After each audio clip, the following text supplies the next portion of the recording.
Pounders, welcome back. Today we are going to be ripping the Eliminator, a contest that is strictly based on how well you can balance your roster.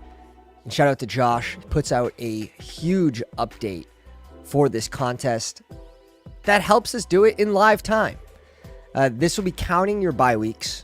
It will be showing you which teams are on bye, the percent advance rate for each week, as well as a little hover feature. There's got to be a hover feature. Shows you the pod size, how many advance right there as well. And then the pool, how it just gets lower and lower and lower each week. The money week is week 8.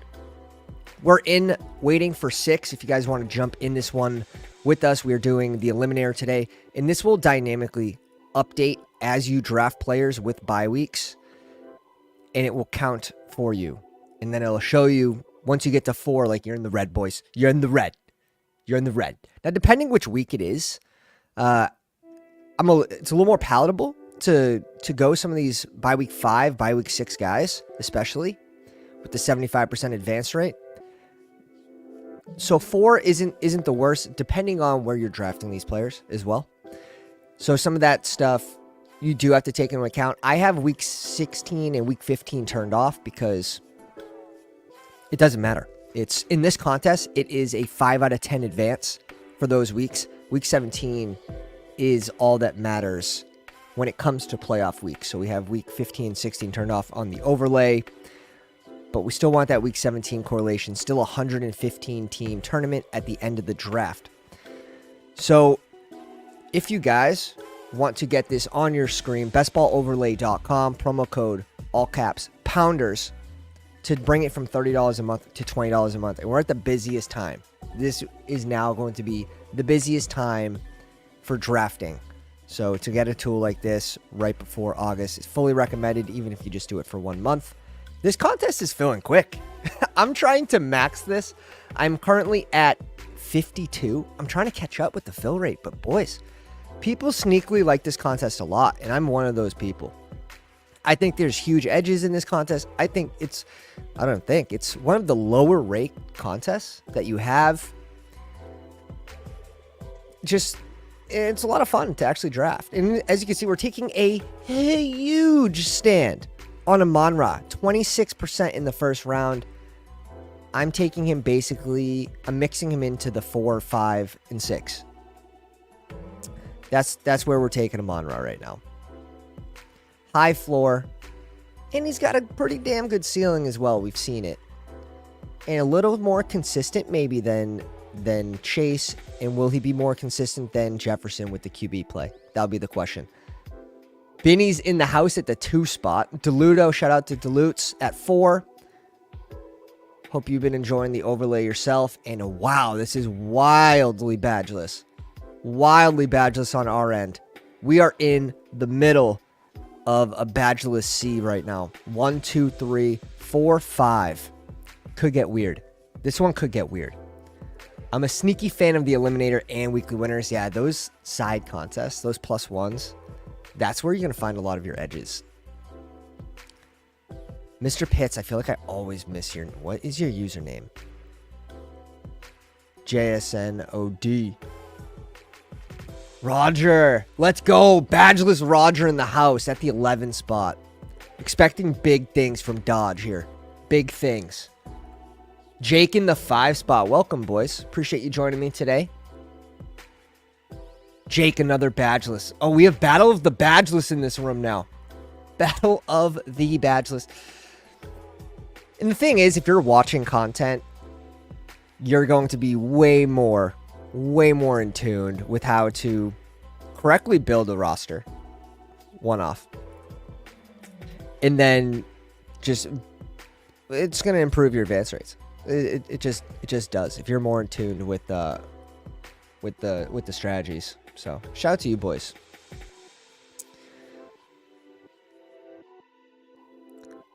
Drop a quick refresh here for the Underdog.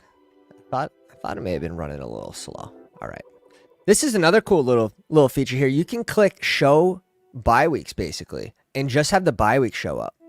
So you can see them all in one go.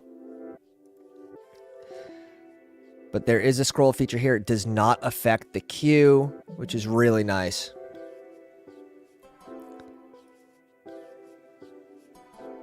Puka off the board. Nope, Puka's still here. I probably am Puka over Garrett Wilson in this contest, but I think it's close. I'm going to want a good amount of both of them. Scoot in the house. What's up, baby? What's going on, Scoot? But it is nice. So you can see we take a bye week 6 player and blam. Automatically brings in the one count here on the right. That's another thing. Puka bye week 6 over Garrett Wilson bye week 12 is something that you have to, or at least should, calculate as part of that equation too. 75% advance rate bye week 6. So we are going to lean a little heavier on these bye week 6, bye week 7 players and 5.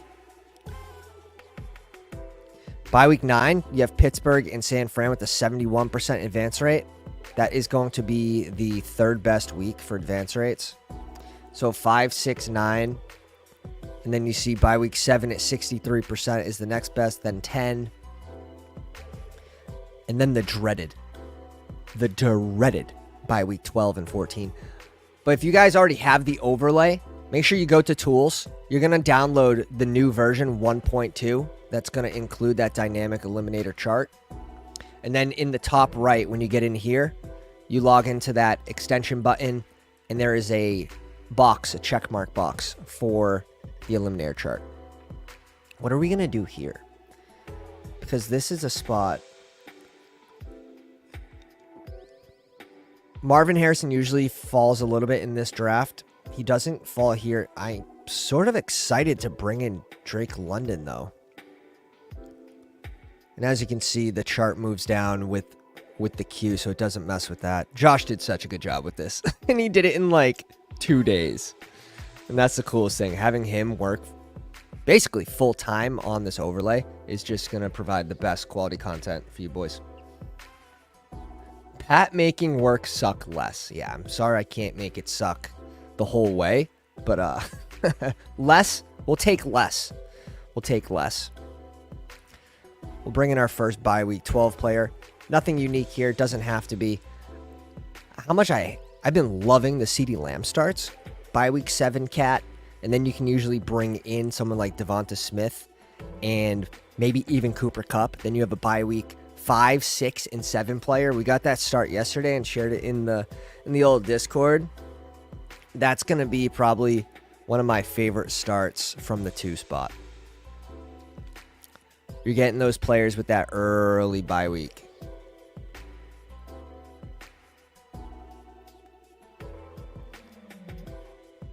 The bark box goes off at 19. Let's do this here.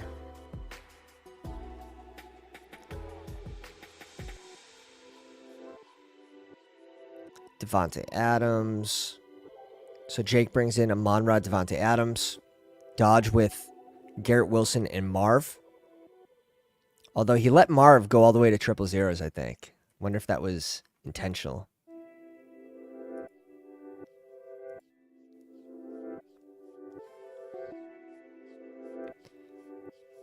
Duluth's on the clock. Has Jamar Chase at the 4 spot. And we do see Jake make that little switch of Amon-Ra ahead of JJ here. And now with the news with Addison, I think it is closer between Amon-Ra and Jefferson. I do think it's a lot closer.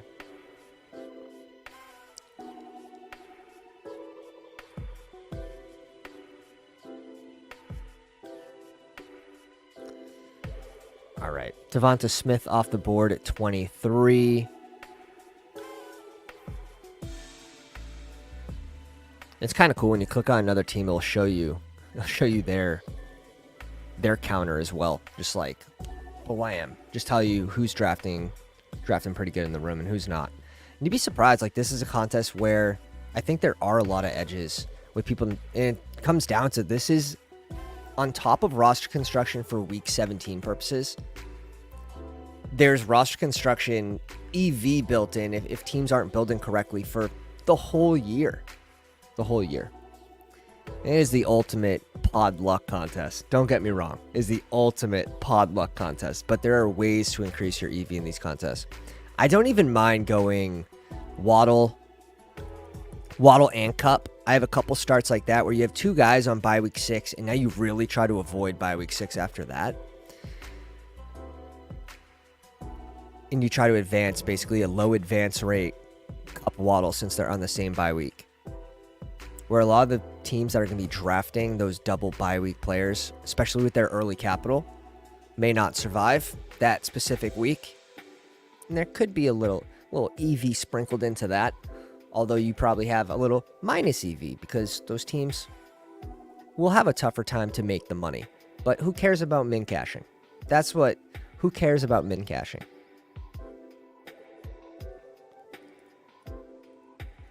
All right.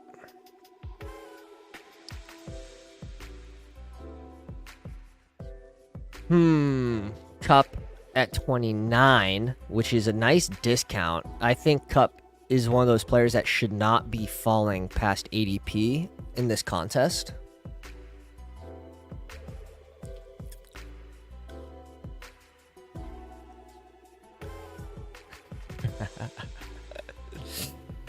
Roger in the 11th spot. Okay, we obviously have our biases here. Tank Dell is at 18%. I do have these are strictly, on the screen are strictly my Eliminator exposures. And that's another great thing about the tool is just being able to set it to whatever contest you're drafting. I just want to see my Eliminator exposures here. And Tank Dell is the click. Bye week 6, bye week 12, bye week 14.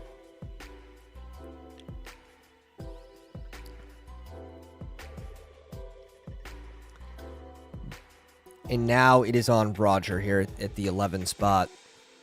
The 12 spot went RB start between Gibbs and Jonathan Taylor. And I forgot to drop the probably most important promo. 24-hour live stream at 2K subs. Help us get there. There's no slowing down now. No slowing down now. We are like 270 away with 50-something days left. So go down, slap the like, drop a comment, hit the subscribe button if you want to see that 24-hour live stream. We're going to shoot for 24 guests. And that we'll just have a freaking day. No pun intended, a full day. Allen off at 36. A little 1-2-0-0. What are the chances this isn't a receiver here? What are the chances like he goes Laporta with this start? And he just goes zero wide receiver through 4 rounds. Come on, man. You got to do it for the badge. You got it. Okay, he brings in his first receiver here, Pickens. Matthew found the yellow click here.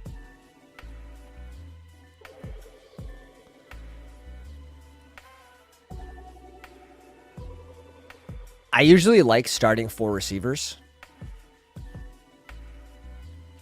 But this is going to be pretty dependent on... Okay, so we've seen ETN click. I like Amari Cooper here, or I like Pacheco with bye week 6. It does match the Puka click, which I'm not overly worried about. But it does make me lean Amari Cooper a little more. We also have Sam Laporta.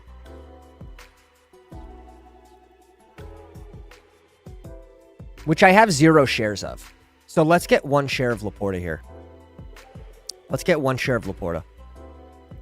I do like the Amari Cooper click, but there are going to be some bye week 10 players that I wouldn't mind bringing in a little later in this draft. Someone like Myers.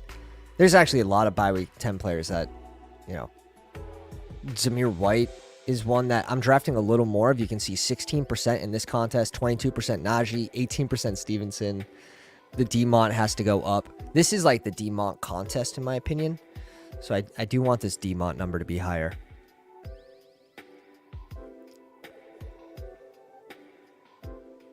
Barg says, our fast and slow puppy different contests are just... No, they're different. Yeah, completely different. It's 2 separate contests. Which is kind of nice, because if you're a slow drafter, you're just drafting against other people that do slow drafts. If you're a fast drafter, you're just drafting against other people that do fast drafts. They don't have 72 hours to make their next pick. Scoot, would you draft any rosters with nothing but bye week 12 and 14? I don't really see the benefit in that for this contest. I really don't. It's going to be one of the more punishing weeks to advance your team with 56%. It's 5 out of 9. And if you're basically saying you have 9 bye week 12 players and 9 bye week 14 players before injuries, you have half a roster to play on one of the tougher weeks to advance. There will be a lot of teams that should have 3 and 4 bye week 12 and 14 players once you get there, because those players haven't been on bye. They're going to have a little more EV for min caches. But my God, I don't think you're doing that from a ceiling standpoint. Those are the weeks that I want 3 or less players, typically. And I think that's going to give you the highest chance to advance to week 17.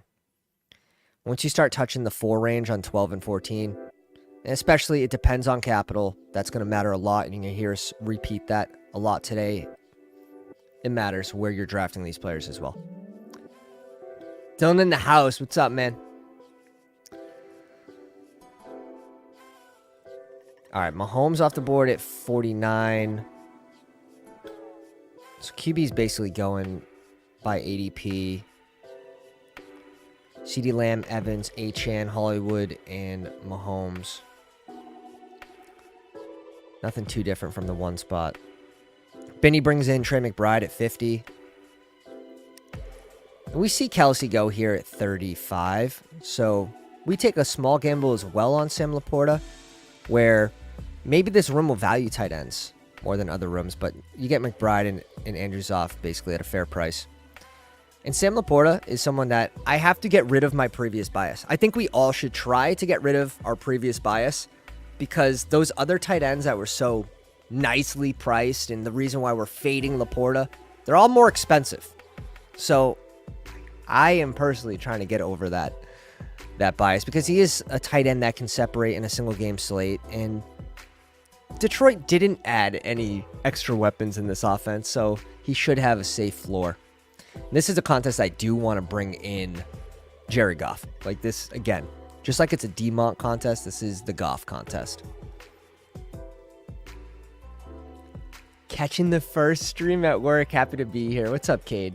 Appreciate you coming out, man. This room's, I mean, every single pick we get, no falling values basically, except for Laporta. Love the Godwin click there. I sort of want to mix in Worthy. But I think we have to go D-Hop first. Let's go D-Hop first here. Got to bump the rookies down just a little bit in this contest. Rice should be bumped down, like especially if he misses the first 4 or 5 weeks. His ADP hasn't changed. His ADP has not changed since, you know, you can get him at this price at BBM. And that's why these one-off contests, they should have different ADPs. And if they don't, you could probably leverage the field in some way. 16%, 18, 12, 14. Definitely getting some of the hashtag my guys. I wouldn't mind Rachaad White as my first running back. Cook. But I also like tapping the wide receivers in this range. We don't really know who's going to come back to us at 82 and 87 for receivers. You're basically hoping like JSN's there. Yeah, you're basically hoping JSN's there. So that makes me want to click wide receiver in this range now. And then at 82 and 87, just safely take your favorite 2 running backs. It just seems like such a good value pocket from a roster construction standpoint to just get your receivers early, draft the running backs where there's a lot of unknown. There's a lot of people making misclicks, at least in my opinion, and you should have your favorite clicks in that range. Like I'm fading, and you have to.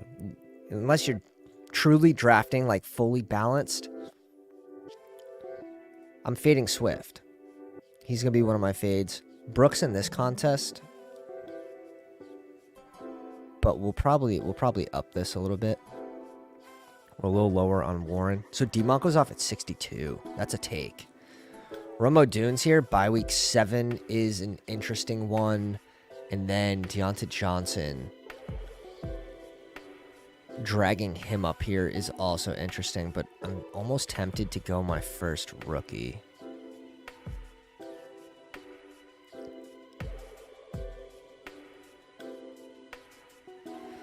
Let's go Deontay Johnson, and maybe we get a little different combination here by doing that. Deontay Johnson likely should be getting a bump. But bye week 11, it's actually a little more of one of those more punishing weeks. Right after bye week 12 and 14, I believe that is the next.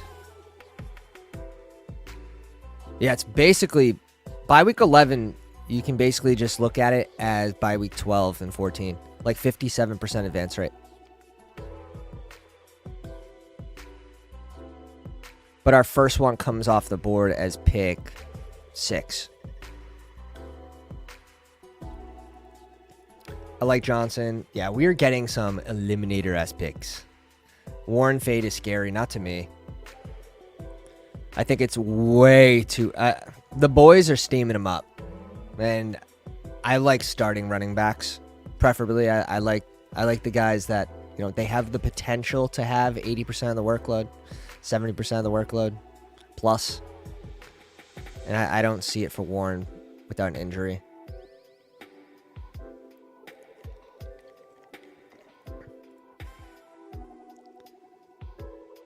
Kittle and Kincaid for DeLudo with the 4 wide receiver start. T. Higgs, DK, Waddle, and Jamar Chase.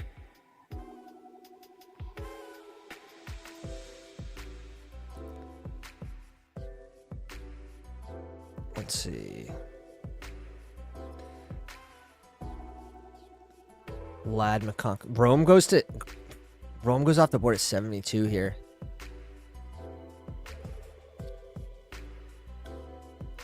Scoot. As a Warren Windmiller last year, I am hard fading this year. Oh wow, now we have a couple teams double tapping tight end, which could help us in these middle rounds if teams decide to reach. We might get some falling values. Just some potential here.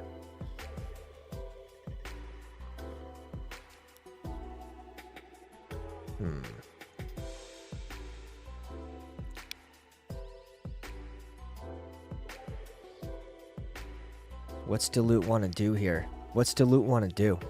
Goes Jordan Addison to 76. I'm personally going to have Jordan Addison in the 90s. I just released another update to the CSV rankings for the Patreon members as well as the YouTube memberships, the Maxers. And we have Jordan Addison in the early 90s right now until we know more information. If he falls past like 91, 92 range, like I'll take the chance on him.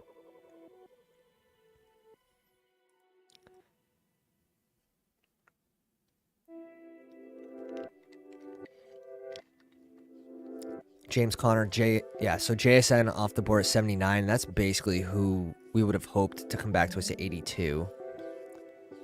He does not. And then here, Stevenson's nice. Bye week 14, Najee Harris will be our first bye week 9 player. I'll have to have Josh do a small update. It looks like when you go to the draft board and come back, the Octobox disappears, but if you just hit refresh, it comes back. So we'll have a small update on that, so that does not happen. And we're looking pretty damn balanced. Through 7 rounds, we have 2 bye week 5 players, which I love to see, and then 1 on the other weeks, without really affecting my player takes too. Without truly affecting them.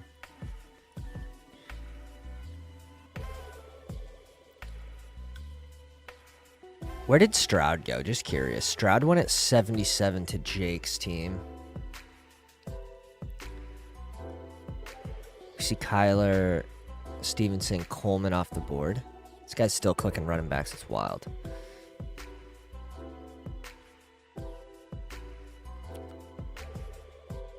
See, I don't mind Zamir in this situation.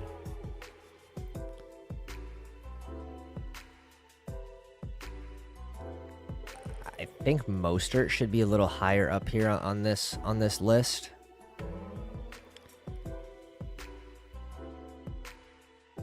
I think we mix in one of these guys. Let's go Zamir.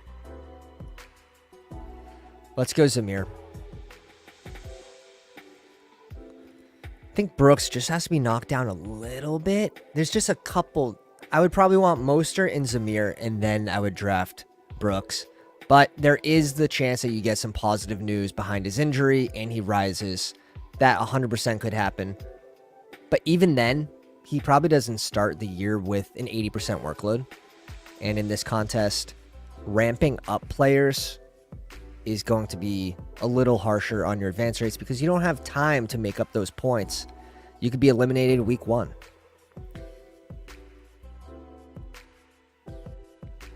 Maybe I missed it. Who are you looking at to target QB? For this team, it's definitely...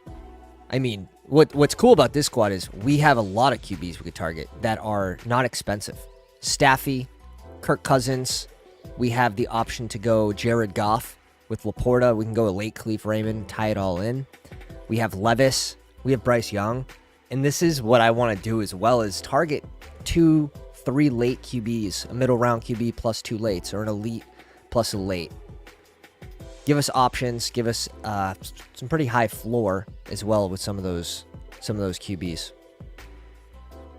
Yeah, you see Jonathan Brooks go off at 94 in this room. B-Rob sneaks in before him. I'd take Moss over Brooks in a limb. I'm not a big Moss guy, but in this contest, I might have to check my previous bias on Moss. Tony Pollard off the board at 95. Tony Pollard seems like a good click. By week 5 player as well.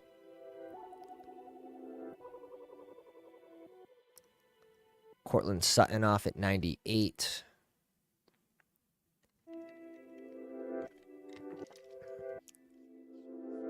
Spears off at 99. And there are ways to pad Jonathan Brooks. Bringing in like Jerome Ford, for example, might be a really good pairing. But fellow Pounder in the 3 spot goes 4 straight receivers, and then detours heavily. 2 tight ends, 3 receivers. DeLudo, also 2 tight ends. Jake brings in Njoku at a nice price. Palmer. 102 ADP Palmer is probably one of the best discounts in the range. Personally, I would just replace him with JMO. Just switch their ADPs.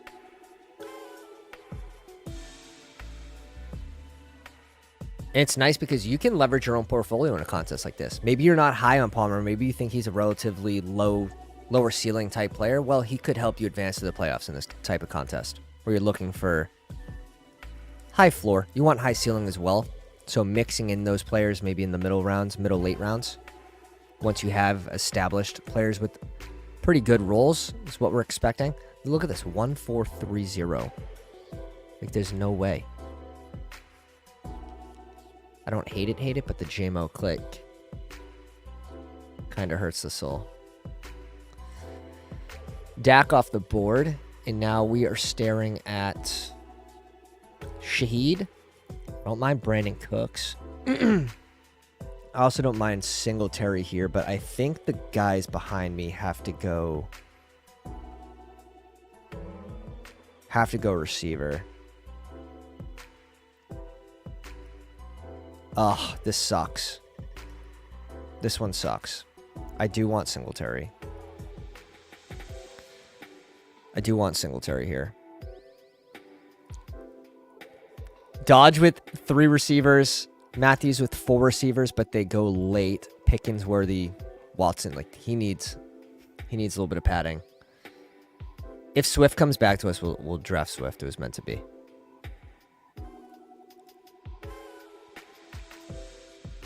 Could also convince me into a naked Jaden Daniels for that week 17 stack with Drake London. I could be tickled into that. Dak Prescott goes off the board at 105. That seems that seems like a good advance rate play. That seems like a good advance rate play to me. I want the chart back. Give me the chart. Give me the chart. Goddard and Cooks goes off the board. I would think this is a Myers click from our friend Dodge here. He also has AD as a correlated pick. But I'd probably push up Josh Downs and maybe even replace AD with Josh Downs in this contest.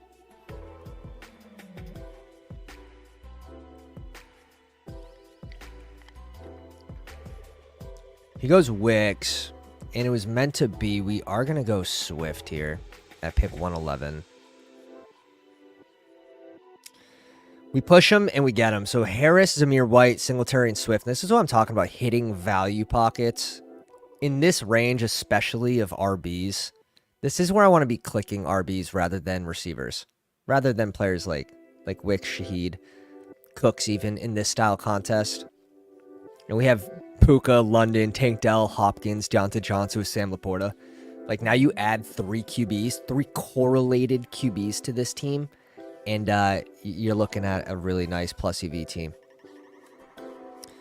Just comes down to pod luck after that. Any shot Rashawn at 26 exposure pays off. We're at 34% in this contest. 25% in BBM, and I think he is my second 1K player for season long. We're at over 30%. Yeah, there's a really good shot it pays off because it doesn't take a whole lot for him to pay off ADP 195. It doesn't take a whole lot to pay off that ADP. Jason in the house, what's up, baby? Doing some fast puppies right now. Fun contest. It's making the other contests feel a little slower, which makes me feel another type of way, but fun contest. I'm trying to get in 40. I've done 40 for every single puppy, except for the puppy one. I had one canceled, so I have to stare at 39 all off season. All season. 39. Just shoot me directly through the heart.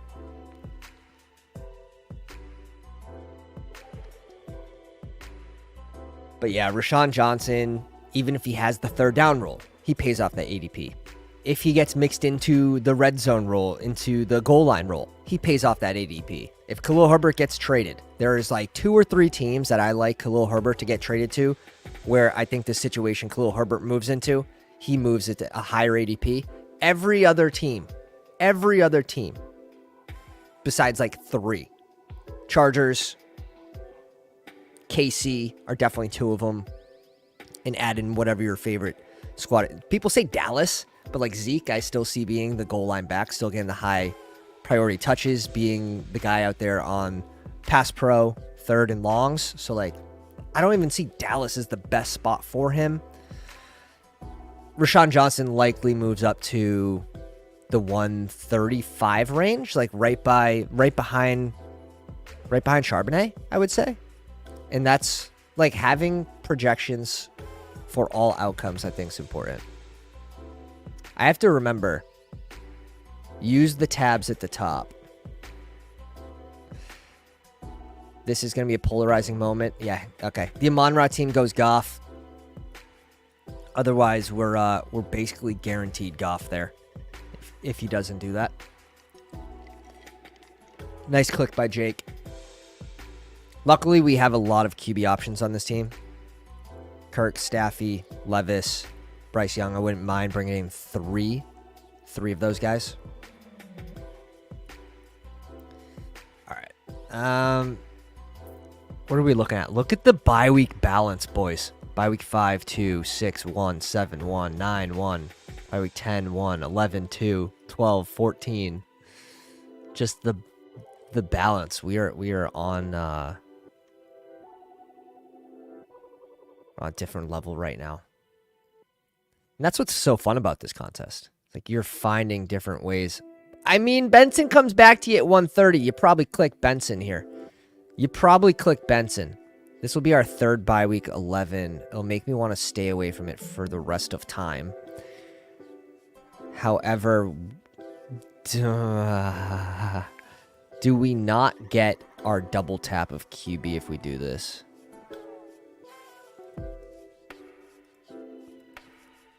We're gonna push it.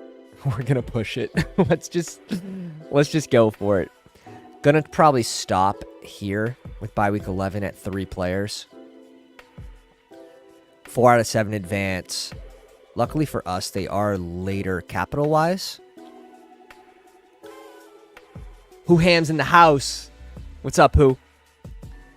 And now this next click for us, because we want both Kirk and Staffy, we're going to have to look at the... Where's the Cooper Cup team? Jake from State Farm already has 2 QBs. So he shouldn't be clicking Staffy with one of those. I would think, if anything, maybe he puts off QB if he wants to go a third, but you could probably comfortably stop at Stroud and Goff, in my opinion. So we'll see. We could get Staffy back to us if that's the case.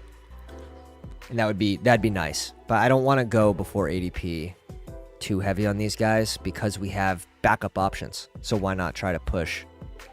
Keep pushing it. Try to create a strong team. But Benson at 130, a low-owned guy for me. We get to get a low-owned Swift for us at 111. This is a fun team. We could stop here at 5 RBs too. Dude, we covered this too, man. It's filling so fast, and it seems like our streams don't get a lot of hype. So we have not found the hype crew for the Eliminator. Not a lot of pounders are drafting this right now, which makes me want to draft it more. Which makes me think there's just more EV in drafting this contest right now. Damn, the Blake Corum fall is real too, but we can't do it. And I want to click receiver in this range too, but we have to. Let's bring in our first correlated piece with Kirk Cousins, with Drake London. Do we somehow get a Dotson fall? I doubt it. And I want to go Staffy with that next click anyways if he comes back to us. Gabe Davis off the board. And going 5 receivers through 6 rounds allow us to take this huge detour with RB. 5 straight RBs, in my opinion, slapped the value pockets, just like you should slap the like. And then we get our first correlated piece with Kirk Cousins.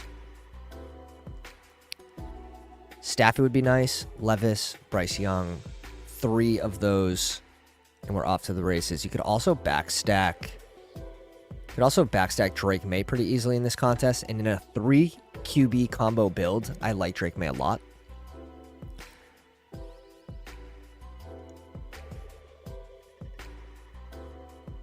Yeah, every time you queue up, it takes forever, so it shocks you. What's surprising is those late night EV drafts fill pretty quick for the Eliminator. Now, everything's taking a little longer right now because of the fast puppy. So that delays every single one-off contest. That delays BBM fill rate as well. So it's not just the elims that are filling slow right now. But yeah, this contest is at, like, what do we say? 59%, and I'm currently at 52. This will be 53. So we're not at 75%. I'll be happy if I get 100. 100 plus is the goal.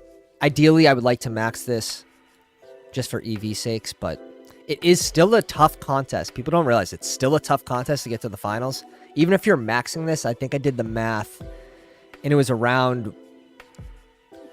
don't quote me. I'm going to give you a range just so I don't get quoted. It's like 1.5% to 2.2%.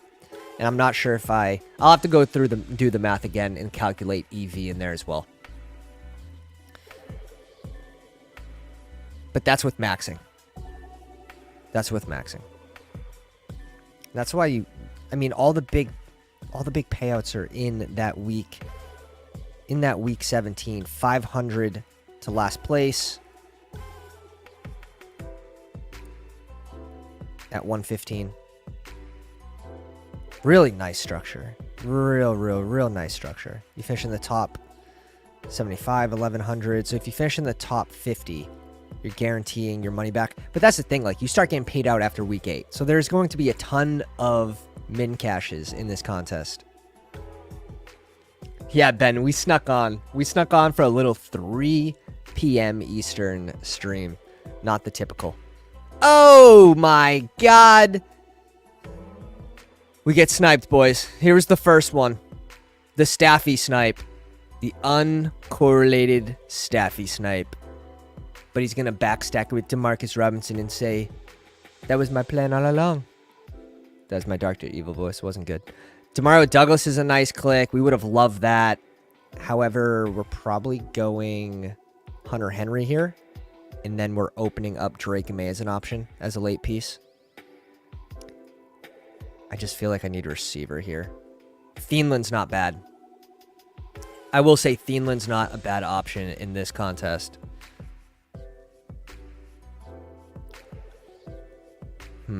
If we go Thielman here, I think I'd rather go Hunter Henry plus QB. I have to think about this. This will double stack. God. So gross. I feel like we could just get Thielman later. Like the Thielman prototype player later. So let's bring in Hunter Henry here. If Quentin Johnston falls, starts to spark the interest a little bit as a bring back in this game, but let's see what happens. Let's see what happens. I would think the team that went naked Staffy would just want Deshaun Watson, to be honest. That's what I would think you would do. If you guys are wondering what this is the new Eliminator tool put up by Josh at bestballoverlay.com. Promo code Pounders. All caps to bring it from $30 a month to $20.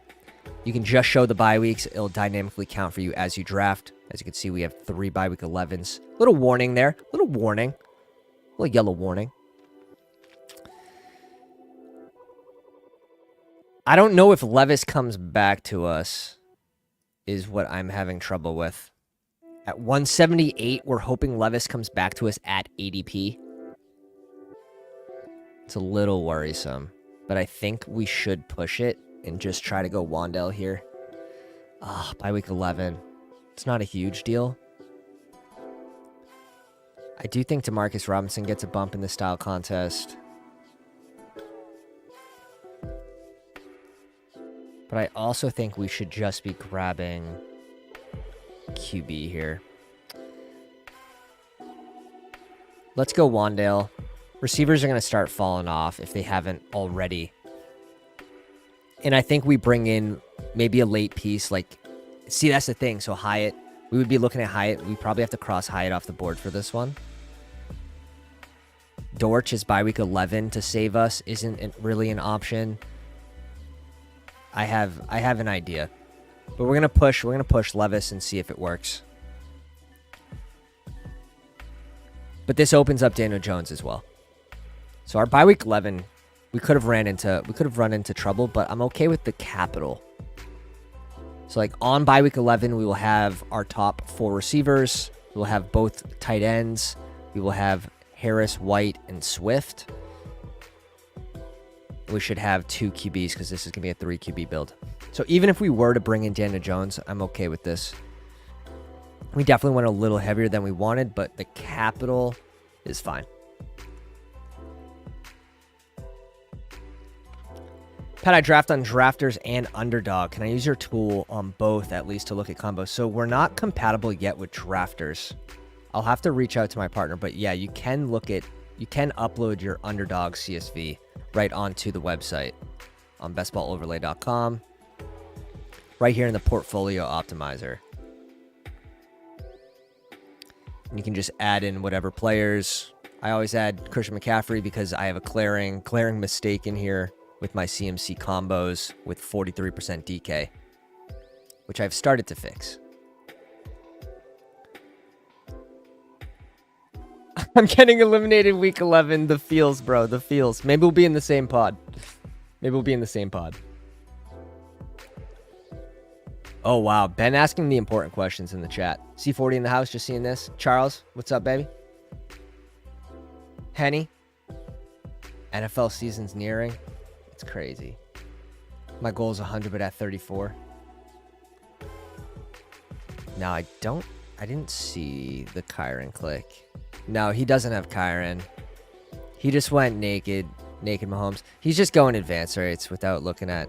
Well, he at least pairs Geno with Tyler Lockett. I think he was getting nervous because he's running out of QB options instead of backstacking one. He just sent it. All right, Daniel Jones goes off the board at 171. It's a pretty good chance we get Levis back now. A lot of these teams already having their QBs. Pretty good chance we get Levis back. I mean, we'll click one.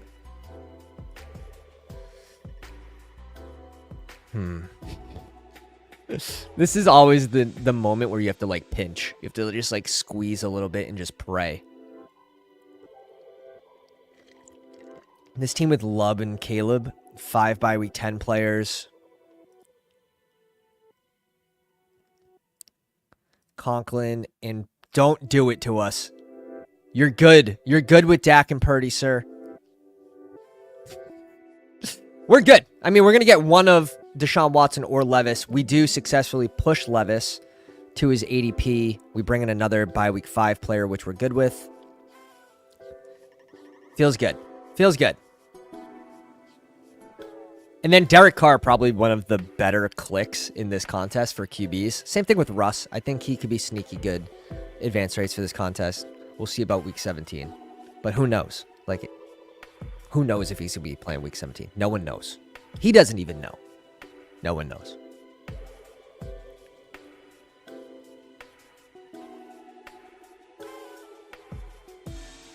Dude, always nearby deli. All right?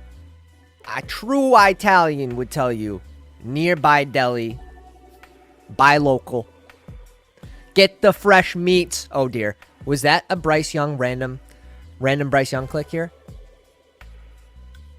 Okay, little backstack with Thielen. I see you. I see you working, Badgeless. We see you working that. Nice. Yeah, I don't think the drafters exposure is going to work. If you want to email me, Greg, pat@bestballoverlay.com. If you want to email me your drafters exposure, I can try to upload it. But I don't think it's going to work. It wouldn't be hard to do that, though. We'd be able to get that up in one day. It's just we have so much on our plate that we're trying to upgrade currently.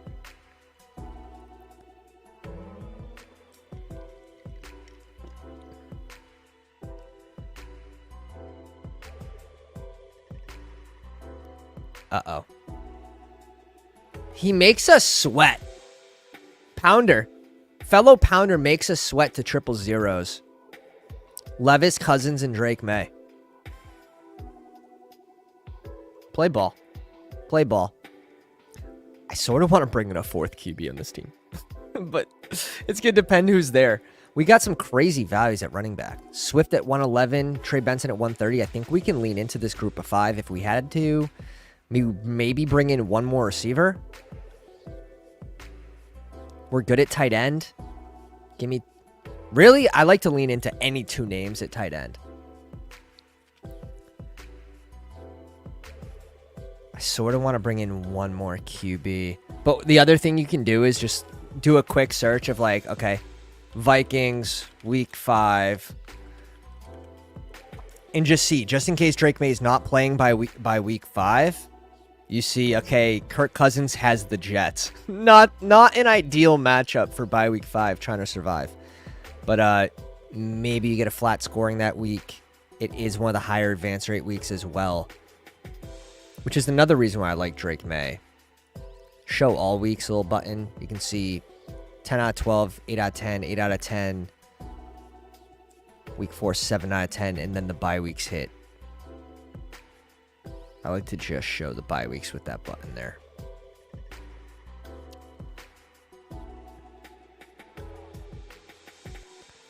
Bye week 14, a little less forgiving, but again, late capital in Henry, late capital in Drake May, and then one of our early clicks with Tank Dell. So even though this says 3 and it's yellow, I wouldn't be opposed to bringing in another bye week 14 player just because of the capital.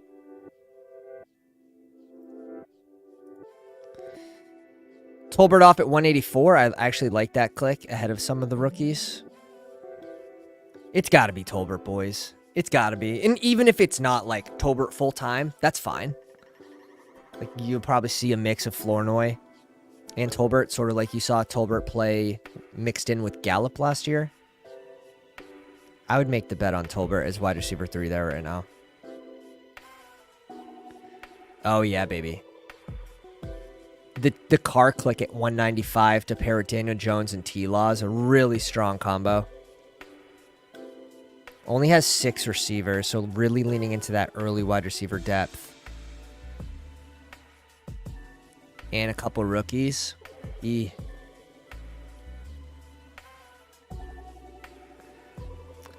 Right now, it's created for Google Chrome. It's created for Google Chrome. Kiwi also works on the Galaxy tablets, which is wild. So it does work on the Galaxy tablet. We have 2 clicks coming up. We wanted Boyd, which is wild that he falls to us in a spot that we like. It's correlated. It's bye week 5.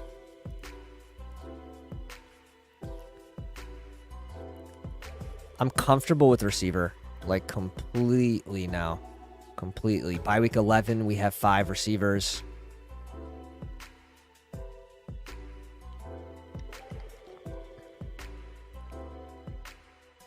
My question is, do we just go Russ here? Do we just go Russ?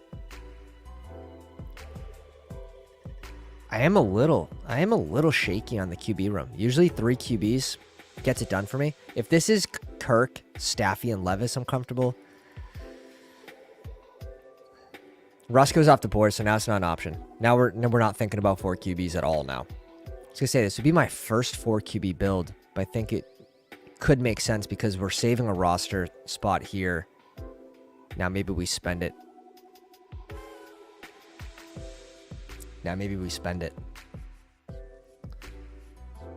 27 in the live stream. If you guys could go down, slap the like on the live stream. We're going to be doing a 24-hour live stream if we hit 2K subs before NFL kickoff. Completely possible, but we need people to start slapping the like, slapping the subscribe. Help us get there, and we will make it a very, very fun stream. Oh, the pain. The pain. I like RJ here. I think we can afford to go. We can go a 5th. This ends up being a luxury pick anyways. Like, we're good at tight end. We can click receiver, but who here is going to help us? Who here is going to help us? Like, there's a couple clicks I like, but we can't really go by week 11. I like Malik. I like the Khalif, but we don't end up getting Goff. I think we just end up going Rashawn Johnson here by week 7.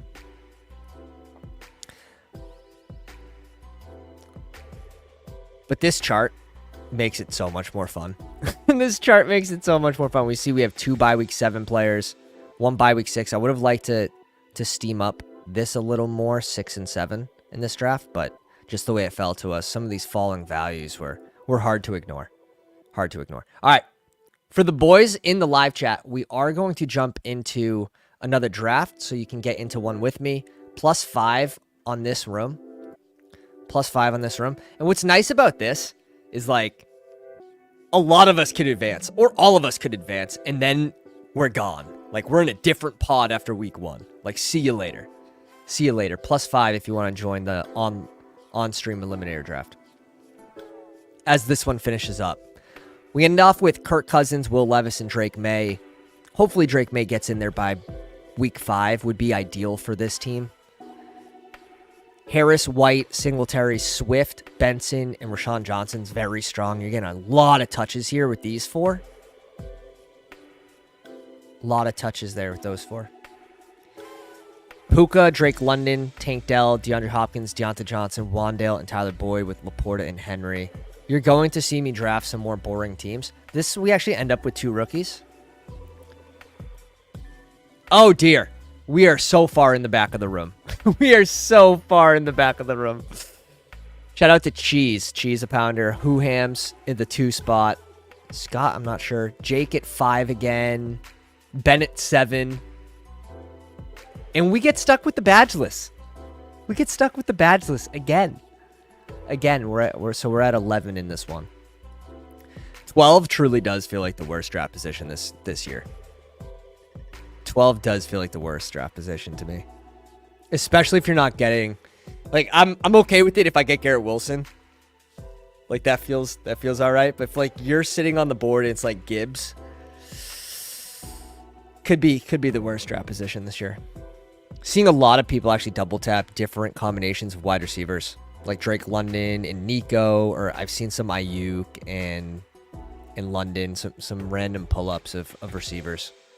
But Ayuk is... Where do we have Ayuk? In this contest, he's higher than my normal exposure rate. All right, let's pull up the draft board in this one now. The Eliminator. Where is it? It just jumped. Come back here. Come back here. Bijan at 4. Monra at 6. Ben gets JJ at 7. Already pays to be in the live stream. And you see Gibbs go off at 9.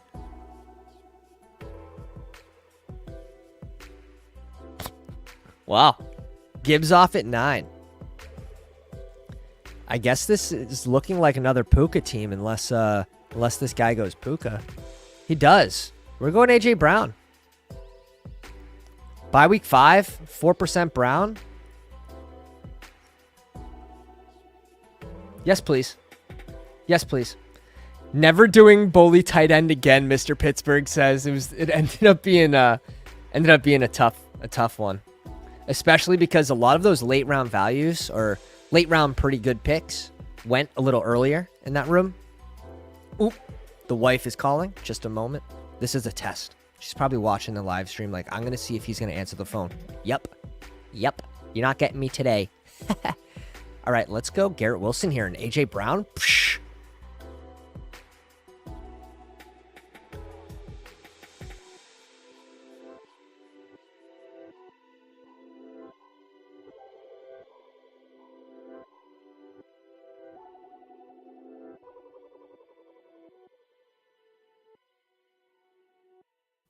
Bam. Passed the test. Passed the test. Good try. Good try. Not today. Not today. Not going to happen.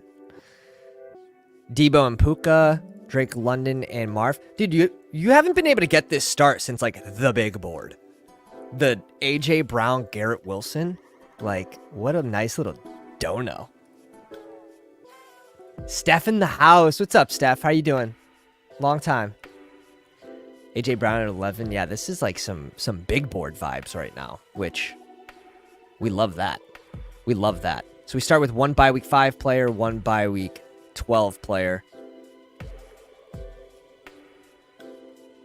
Last stream we started with what? Puka and Drake London, which is also another fun start for the Eliminator. So a couple fun starts here back to back. Jalen Waddle pulled up to 19 with a Monra, I think is very sharp. Getting bye week 5, bye week 6 player, 2 early, higher advance rate plays with 75%, 75%. And I do think like Waddle deserves that bump in this contest for that reason.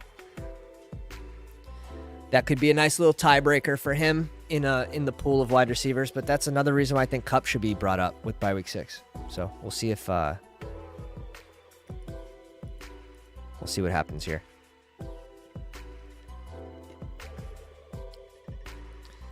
Cheese goes CMC with Mike Evans and Metcalf. Oh, wow. He's getting the Lamb Smith Kupp start, maybe?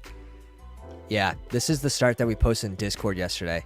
That just seems so strong. Bye week 7, bye week 6, and bye week 5. Bye week 5 with Smith. Excuse me.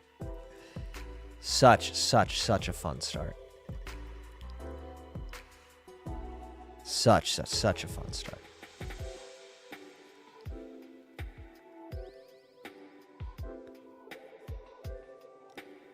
Nice. Nice. Now, who do we want to come back to us at 35? I've been clicking a lot of Tank Dell here, but we'll see if we get different. Steph, have you been drafting the Eliminator?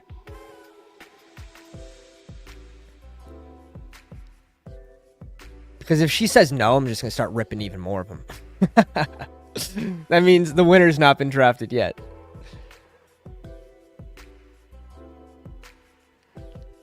Pittman off the board. I could see Pittman being a little more palatable. Even Malik at 31's really, really nice. Dude, Ben's got a nice start here.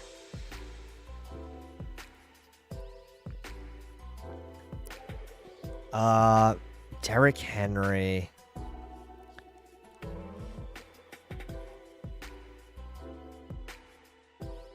I know he's a spike week guy, but how good can Pickens' floor be this year will be the question. We're going to bring him in just because we at least have some padding at receiver. He goes Allen. I feel like Derrick Henry here is fine. T. Higgs.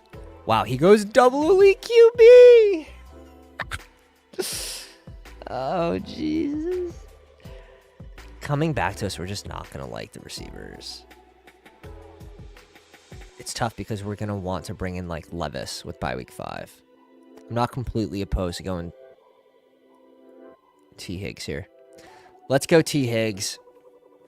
We're probably going to have to bring in one of Ridley or D-Hop, I would think, on the way back around. So having 3 receivers already to cover the bye week 5, where we do like those Tennessee players at their ADP. For a week, that's a 75% advance rate. But it's a little different for us. This is good. We only have 4% Brown in this contest. We get a few pick slide. Get to up that exposure a little bit. Derrick Henry off at 39. This is a fun start too, but 2 bye week 14's not too bad. Kelsey, Sam Laporta. Zay Flowers off at 42. Lamar.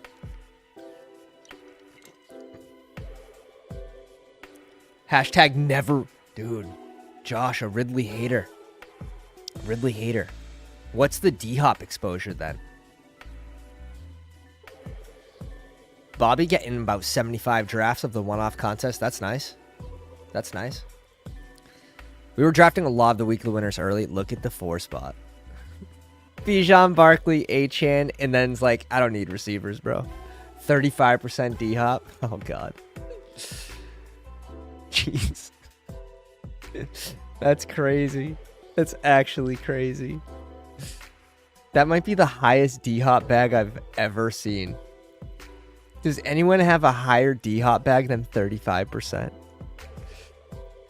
It's hard for me to get to like 35% on Rashawn Johnson. I have him like 25 picks ahead of ADP.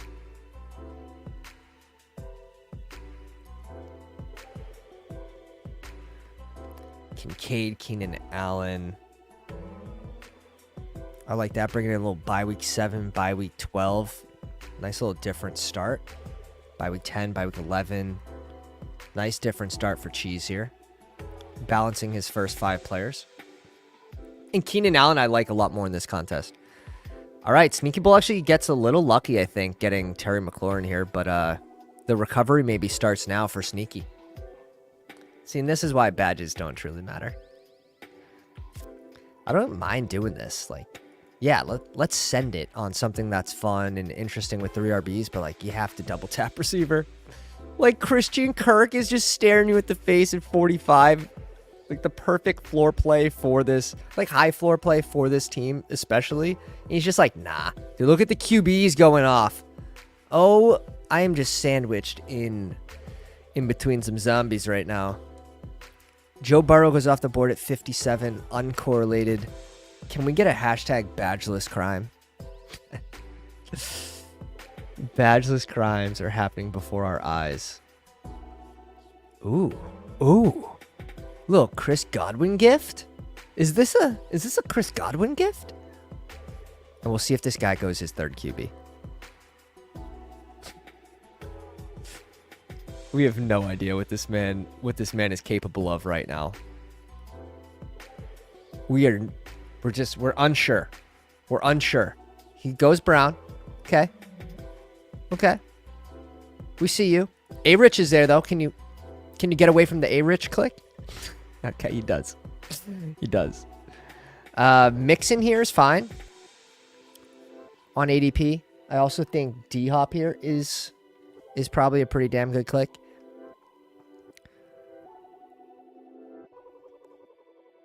Deontay Johnson, Rome here is interesting.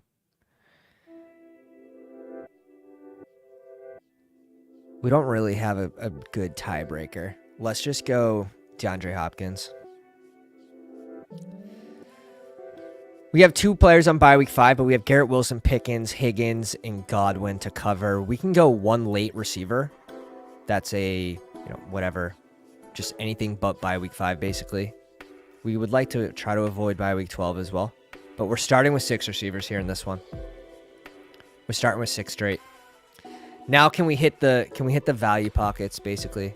Which Joe Burrow was going to be one of our targets in this 83, 86 range with T. Higgs, but we got spoiled. The pick got spoiled, boys. The pick got spoiled. And where everyone's drafting the puppies, everyone's drafting BBMs, you're in here with the badgeless. Not Jake. Jake doesn't count. Jake doesn't count as badgeless. So when I talk about the badges, Jake, you don't count. But some of these teams, man, just like, what are we doing? What are we doing? We'll see if we can hit the value pockets at QB, running back, and tight end now.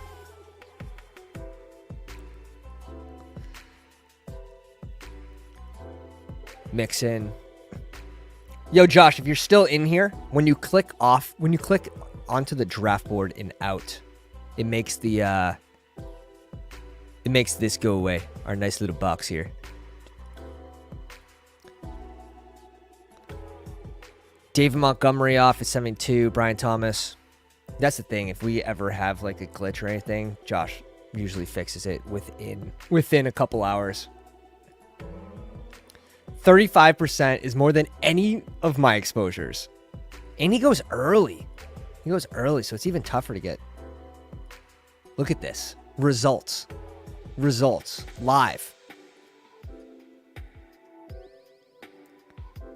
Jordan Addison off the board at 75. Pretty similar spot that we saw him go off in the last draft.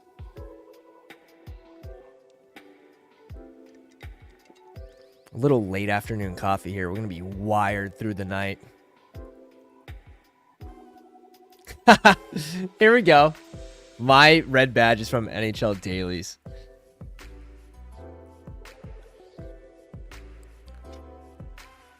Ingram off at 79. I like it. I like it. I wonder, do we try to go like Dak with Ferguson with this team and then go RB, RB, RB, RB, QB, RB? We'll see who comes back to us. Stroud still there? Oh dear. I was gonna say, do we just go naked Stroud? Make everyone panic. Double tapping RB here feels super ideal.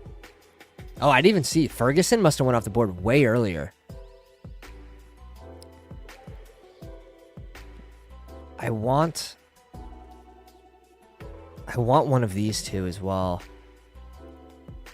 Let's go Stevenson here first. Let's go Stevenson. I want one of these two ideally. Okay.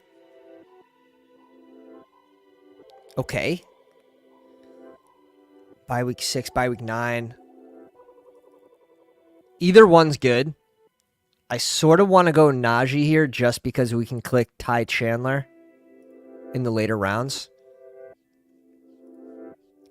Green Bean in the house. Hey, what's up, man? Yeah, I noticed you in that room. You're not in the Discord, though. I was trying to @ you in the Discord, unless your name isn't Green Bean in the Discord. But I'll put the invite into the live stream, into the chat. Get in the Discord. It's where we all hang out at night. A lot of people late night drafting. If you're in a late night draft, guaranteed there's at least 1 pounder in that room with you. talking in the currently drafting section. And then posting their draft at the end in the draft grade section.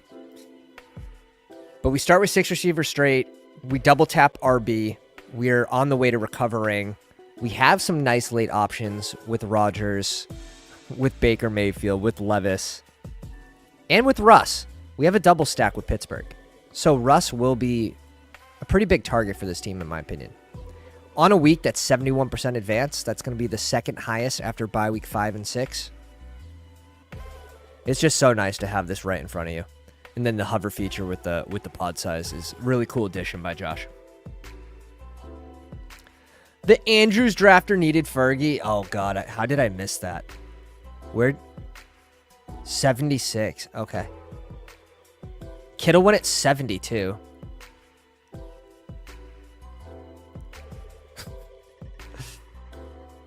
Kittle went at 70.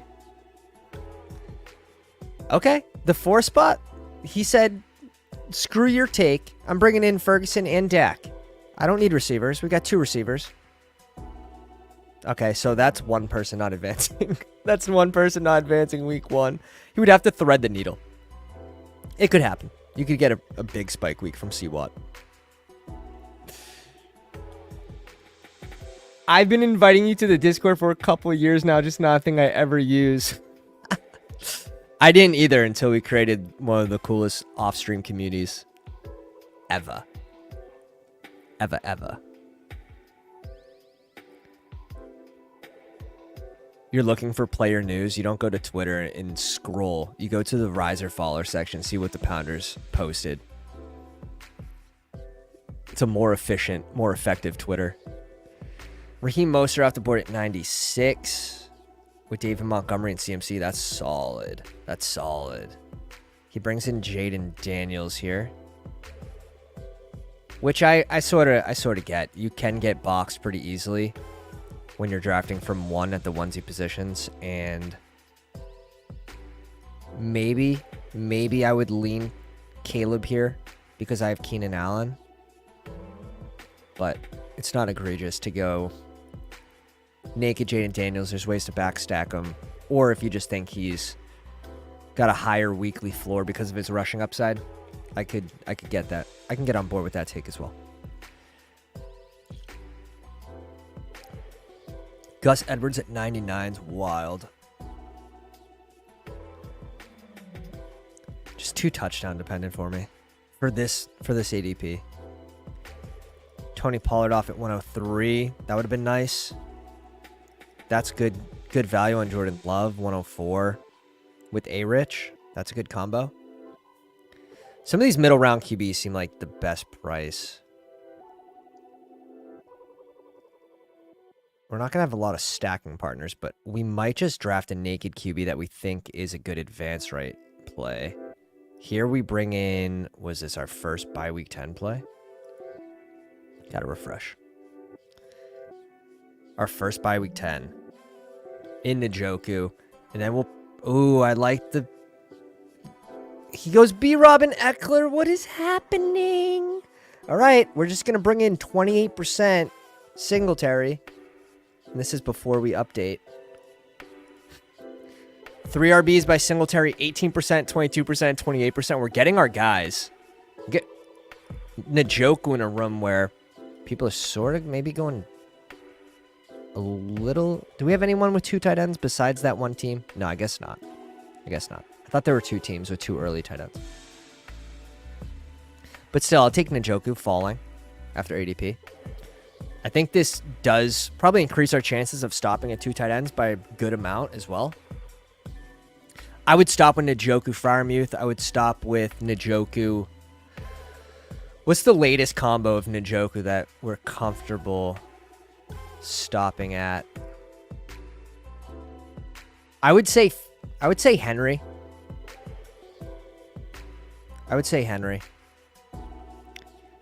I'm not gonna I'm not gonna be the person that loves 3 tight end builds in the Eliminator.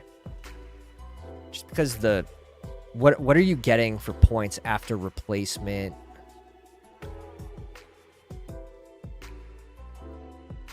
I would rather, yeah, it's interesting. So we'll see what comes back to us. But I think we're going to end up with a luxury pick. Just by the way this is going already, starting 6 receivers and getting 3 running backs by Singletary. In Singletary, shout out to Nick. When we first dropped our CSV update right after the NFL draft, 2 days after we dropped our first CSV update, we had Singletary ranked ahead of Benson. And it finally happened in the last 2 days. Singletary finally passed Benson in the most egregious player flip situation. Should have happened so long ago.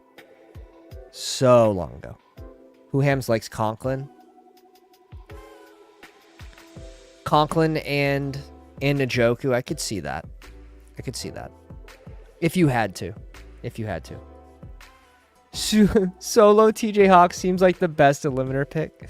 I don't know. I don't know, man. I don't know. Still, it's still a game of inches. You'd be surprised. Z-Click is one of the best at ADP. He should definitely, in my opinion, he should be before Trey Benson in this contest. He should probably be before Tajay as well.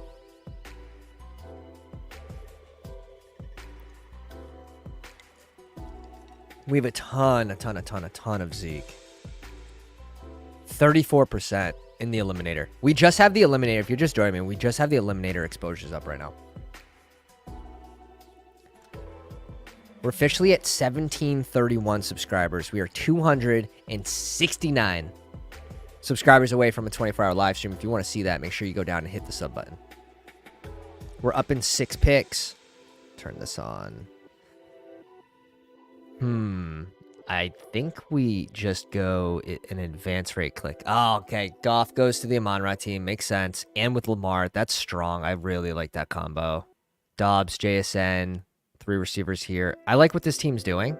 Has Bowers, Javonte, K-Walk, James Cook. Looks like a solid team from hindsight, at least. The overview here.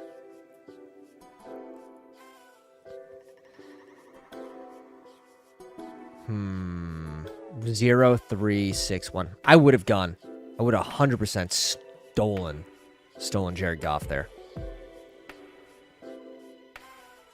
In what would have looked like a badgeless crime. Quorum, bye week 6. I think we're going to add him to the team. He'll be our first bye week 6 player. Let's go, Quorum. This is going to be a 3 QB build. I could already tell.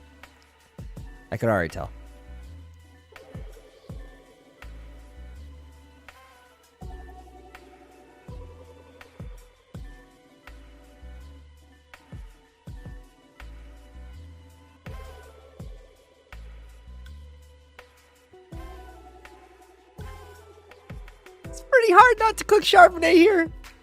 I like Lloyd as well.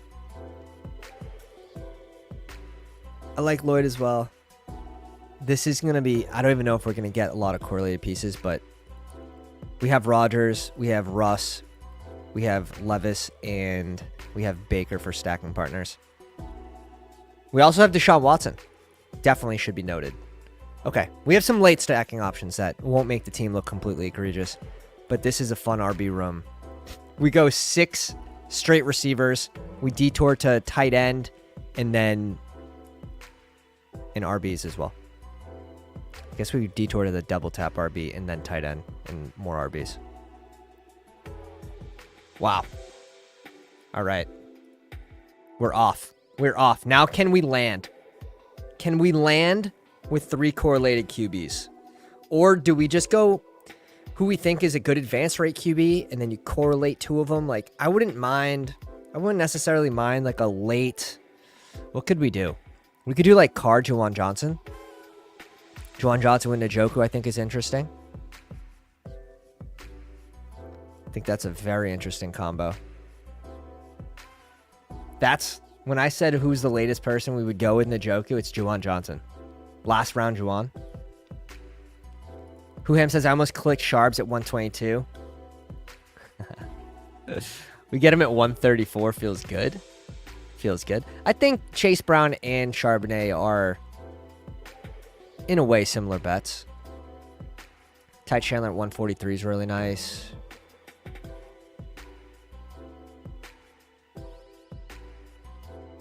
I think the Pounders are building some fun teams in this one. Ben with 4 straight receivers. Detours to Mahomes. Gets Rice at 66. Well played, sir. Gets Ingram. Double taps RB. Goddard. Shakir. Fun team. Fun build from the 7 spot. Especially with the JJ start. Jake with Chase. Brendan Ayuk. Kyron Williams. Travis Etienne. Jaden Reed. McConkey. Kyler. Jonathan Brooks, Tyler Lockett, Brandon Cooks, Pat Freiermuth, and Leggett. That's a fun team as well.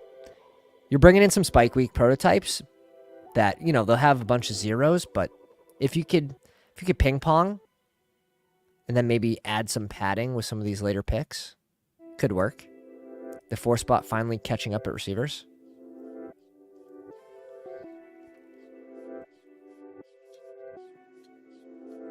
I like the DeMario click and the Darnell Mooney click in this range. Whohams brings in Staffy with Cup. Really well done. With T-Law.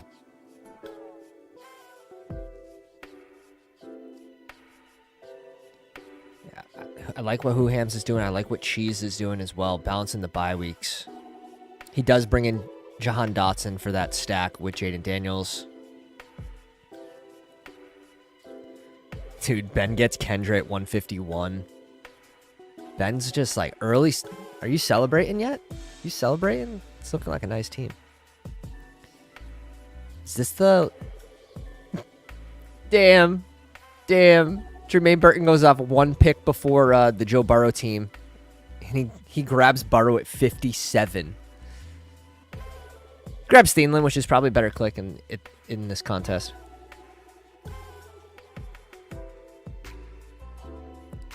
And now do we just go advance rate plays? First QB here is going to be Rodgers. But what do we want to do with our next click? Do we just go Rodgers and Baker? Baker bye week 11. Baker's such a tough click for me. I'm surprised I actually have 4%.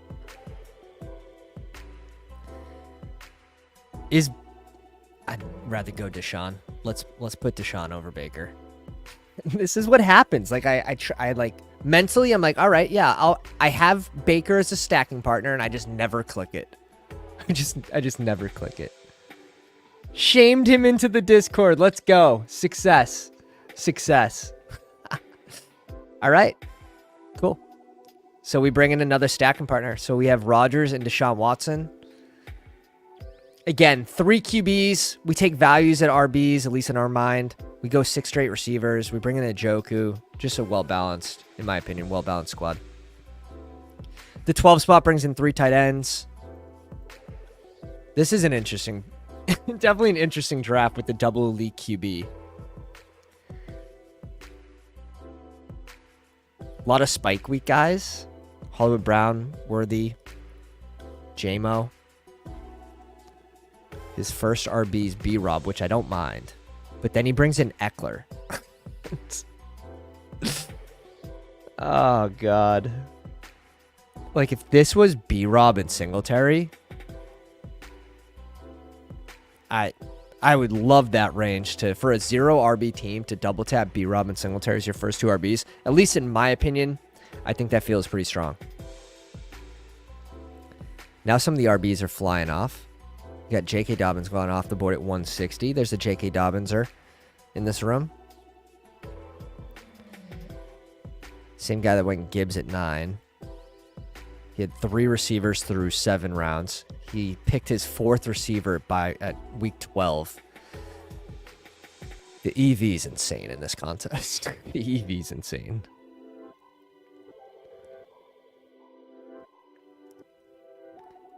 Geno Smith off the board at 164. Pairs it with Tyler Lockett. Maybe setting up. Oh no, Fant went off the board at 154 in this contest. And that's where we're happy we end up with Njoku here at 107, because in sharper rooms, these tight ends do get pushed up. In sharper rooms, the QBs get pushed up as well, but We haven't seen that yet in this room. Ben says, I like this one. You should. It's a nice looking team so far. It's a nice looking team.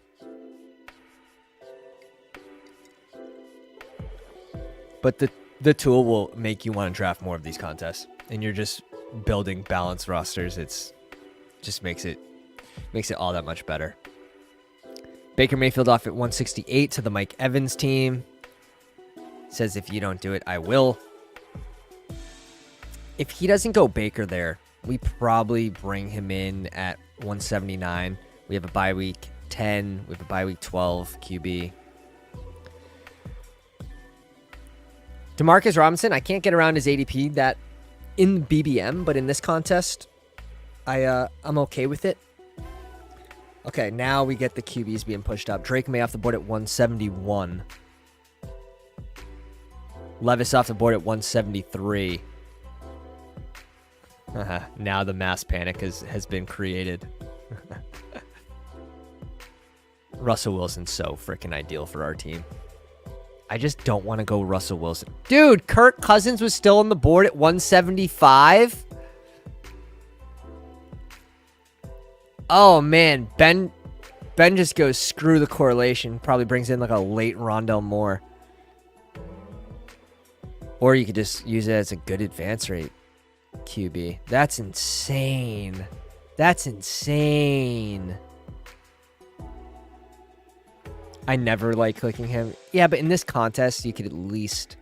Yeah, so now you're getting a wild range of QBs going off. Daniel Jones goes off at 177. We might just have to hashtag go get our guy.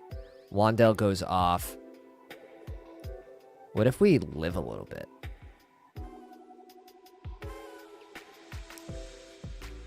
Oh, God, I don't want to do this. But I think we have to. We can go Corley here as well. But...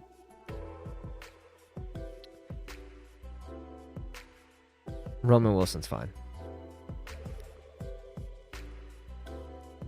There's no way this guy goes Russ, right?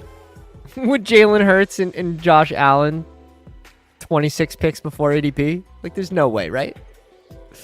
And this is our last receiver. So A.J. Brown, Garrett Wilson, Pickens, T. Higgins, Godwin, Hopkins, Roman Wilson. Make the bet that Roman Wilson at least gets worked in, which is fine at this price. And maybe if Baker makes it to us, we go Baker McMillan here. Would have been my click. People probably want the I like Jonnu here. If I wasn't clicking Russ, it would be Jonnu. But let's not mess around. I'm not in the mood to mess around right now. We bring in the triple stack with Pittsburgh. Interesting. Interesting. And we don't know. Like, Russell Wilson plays. If he plays 10 to 12 games, I'm happy with this click at 182. There's the potential he plays the full season. So I don't mind reaching up and getting our correlated piece. Don't mind it at all. 203 and 206. One of these can be RB. And then one of them can be tight end. But we have Stevenson, Harris, Singletary, Corum, and Charbonnet. We don't 100% need another running back, so we'll see who's available at that pick. At receiver, we have A.J. Brown, Garrett Wilson, Pickens, T. Higgins, Godwin, Hopkins, Roman Wilson. I could be tickled into another receiver. What do you guys think? You guys want another receiver or running back on this team? Three RBs by Singletary feels pretty good. Getting a fallen Corum at 131 on top of that. We should lean into this capital. It's the right thing to do. Draft like you're right.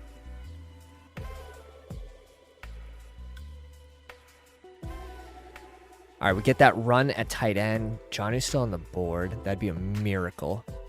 One spot brings in Derek Carr and Juwan Johnson. Oh, the pain. The pain. Ooh. Ooh. Tight end could look pretty ugly here, boys. Colby Parkinson off the board. Yeah, get out of here. Bryce goes off. And that's where you just have to go get your guys, especially when you're not picking for like 18 picks. This is in reference to the Kirk Cousins. I already passed on him at pass ADP twice. I can't do it a third time.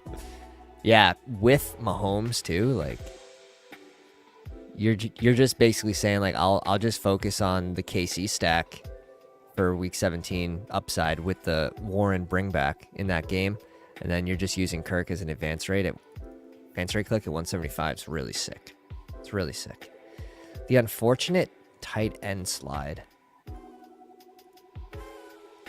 Okay. It's fine. It's fine. We're fine. Everything's fine. Everything's going to be okay. The RJ click cut through my soul. We're much less likely to take RB now. Although I have one click in mind. We have one click in mind. Somehow, the best late round receiver floor pick is still on the board. I don't mind Jalen Hyatt. Michael Wilson went off at 191. Even I can get behind that ADP. Damn. Corley's staring me in the face as a correlated piece. As a correlated. We have to go tight end here first. And I just want to go Gesicki here. I think we can lean into these two and just be fine. Don't mind Sanders as well. And then do we want RB? If we go RB, it would be Audric Estime. This ends up being just a luxury pick. And it's probably between... Like, I like Boyd, too. Boyd should probably go before both of these guys at ADP.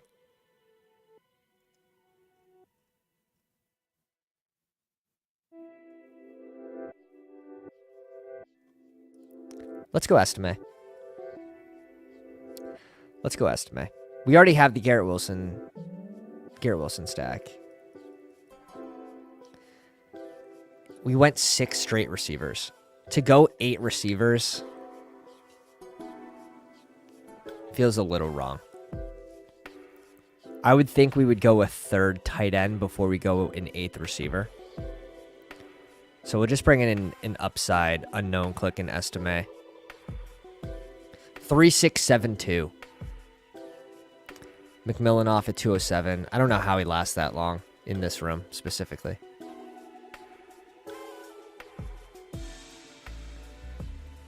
McMillan's probably my highest late pick. Let me see. It's going to be different for the Eliminator. Exposures. Dude, my exposures for... I'm very happy with my exposures for the Eliminator. We'll show them off here. We'll give everyone a little view of the first page. Sean Johnson, Zeke, Gibson, Singletary, Waddle, Deontay Johnson, Ty Chandler, Ferguson, Amon-Ra. You got a first rounder in here on the first page. Henry, Kupp, and Godwin. Some Eliminator-ass picks, if you would. If you guys are interested in getting the tool that shows you your bye weeks, it automatically counts them, shows the pod size, advanced rate weeks, as well as the teams on bye all on one page. Bestballoverlay.com, promo code Pounders, all caps. For 33% off. Brings it from $30 a month down to $20. Less than 1 BBM. Tyler Boyd off at 215. Damn, boy. What a little freaking value you got there. Oh, man, that's nice. Dear Lord. How many likes are we at? Do we do a third draft? We're at 32 likes. We're at 32 likes. If we get... We're going to bribe a subby. If we get a subby before we finish the team reviews, we'll do another draft. Cheese with the 3573. Daniels, Mayfield, and Carr. I like this a lot. Carr and Baker Mayfield, just as like decent values for, especially Carr. like guaranteed to start the season. Has a really low percent chance of losing his job. I'd say under 4%. Similar to Baker Mayfield. And then you pair it with maybe someone that can provide high upside for week 17, as well as just have a high weekly floor, would be the thought with Jayden Daniels and his rushing floor. CMC, David Montgomery, Mostert, Zeke, and Irving.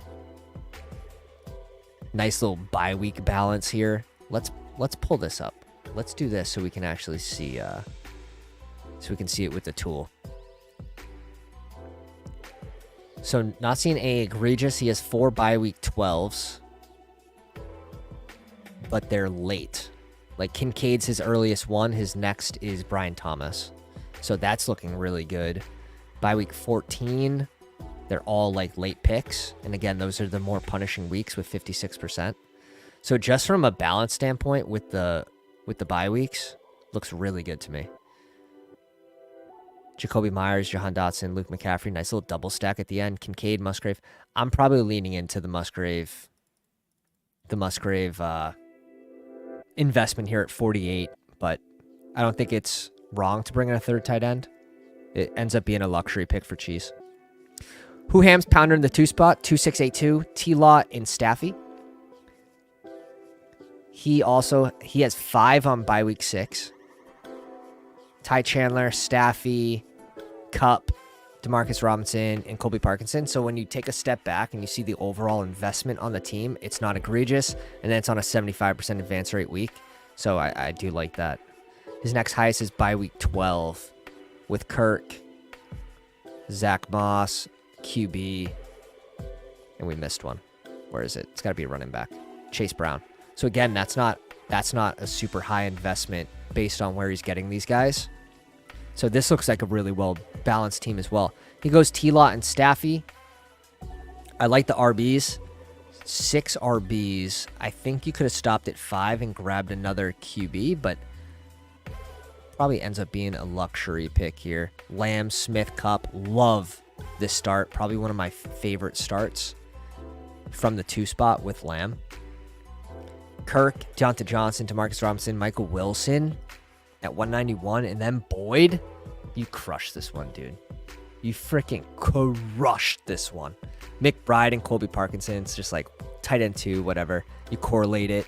He gets the week 17 bring back.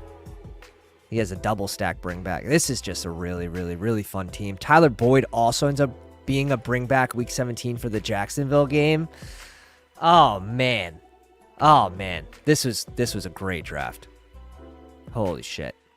Jake from State Farm in the 5 spot, 3573. Kyler, Geno Smith, and Levis is a really strong pairing of QBs. Kyron, ETN, Jonathan Brooks, Jalen McLaughlin, and Tracy.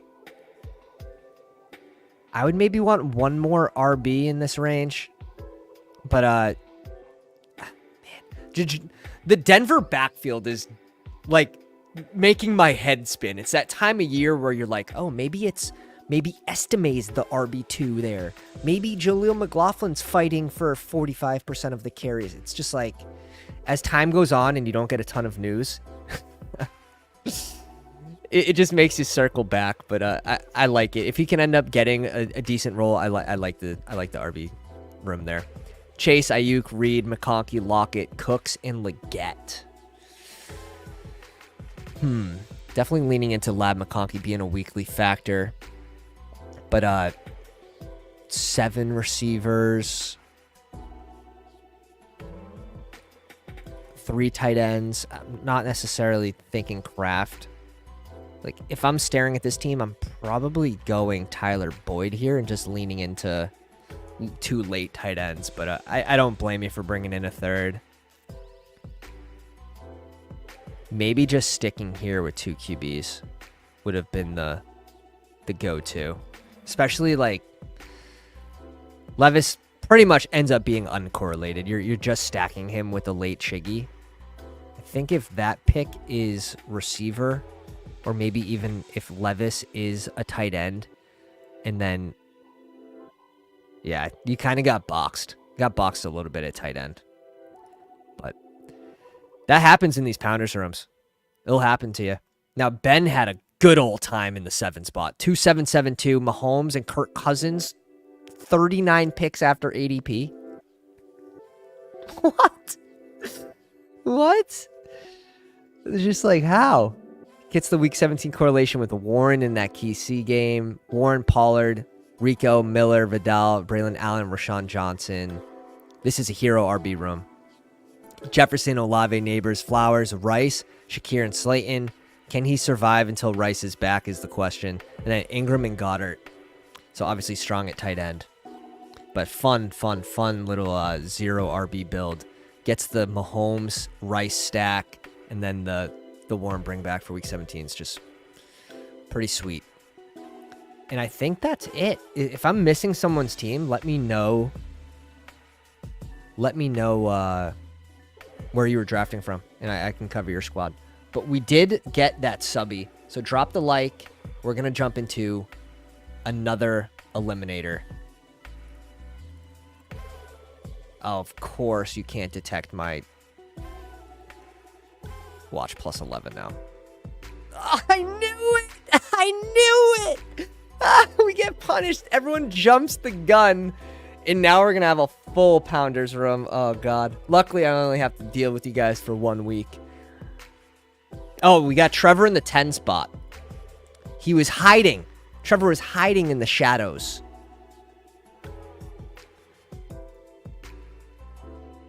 Hiding in the shadows. Stroud at 82 with Caleb's a fun pairing. 2592. Henry, Jones, Lloyd, Algier, and Herbert with Puka, Debo, Dell. He gets the Dell Stroud stack. Rome. Kerr, Samuel, Judy, Wandale, Bateman, Angel. Oh, God. Yeah, this is fun. I like this team a lot. Week 17 bringbacks with Fant and Rashad Bateman for his 2 QBs. He has a double stack with Caleb. Single stack with CJ Stroud, but that's fine. Nice little value there, too. Look at this team. Really well balanced. By week 14, he has maybe a little trouble with Stroud and Henry and Tank Dell. But only, and then Bateman, but like that's whatever. You're going to run into a lot of teams that have a lot of bye week 12 and 14 players. So just comes down to pod luck at that point. We're waiting on 4 people. 4 people for this Eliminator. A little money symbol here put in by Josh. In the money. In the money. Yeah, that's those are some fun teams, and it's tougher in the Pounders rooms when you're selecting those late values, especially at receiver. Now, I don't know how Boyd makes it all the way around. I don't know how even a player like Michael Wilson makes it that late. Like, what's the bet on Michael Wilson and Demarcus Robinson? He got one at like 170 and like the other one at around 190. Oops, someone left. They saw they were in a Pounders room and they're like, nope, I'm keeping my EV. I'll see you later. Can you peep mine from the first draft? Yeah, of course.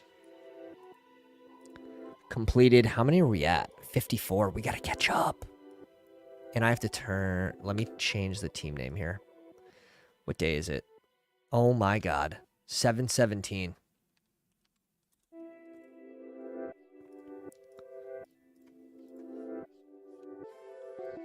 I only do this for like 78% of my drafts. I should do it more. Burrow, Bo Nix, and McCarthy. Oh, geez. Really leaning into some of the rookies. B-Rob, Gus, Javante, Dowdle, Algier. Oh, heavily correlated, though. Triple stack in Cincy. Double stack with Denver. Has the week 17 correlations with Cincy versus Denver. So just saying, give me that game stack. Holy smokes. That's a super big game stack. Jordan Addison is 76. I think his ADP has to fall, especially in this contest if he's suspended. Oh, this is why the double elite tight end's very strong at tight end. But not the biggest fan of that one, Deludo. Not the biggest fan of that one. Benny with Tua, and it looks like that room filled starting in a couple. We get by week 9. We can't break the curse of the back end today. Oh, me, oh my. Those are the exposures. Tua and Baker, CMC, Aaron Jones, Pollard, Ty Chandler, Brilliant Allen, and Donta Foreman. I like this RB room. I don't think you have to go the 6th RB with Foreman. Having 3 RBs by Pollard, having CMC, but maybe it ends up being I like the receiver room. Tight ends. I love the McBride, Jonnu. Gets the Jonnu stack. Maybe, just maybe T-Law was off the board for that correlation there. It looks like he was running out of options with QB, so he noticed that and goes Tua at 122. I don't think that's a bad click. Maybe a little light at tight end with Tua and Baker. I'm getting at least 100 down. I'm going to do at least 100. After that, it's just going to come down to time management. I have a bunch of puppy slows coming to an end, and maybe I'll fill them. Maybe I'll fill them with the limbs. I like to try to get anywhere from 10 to 15 slows at a time just to help me with volume.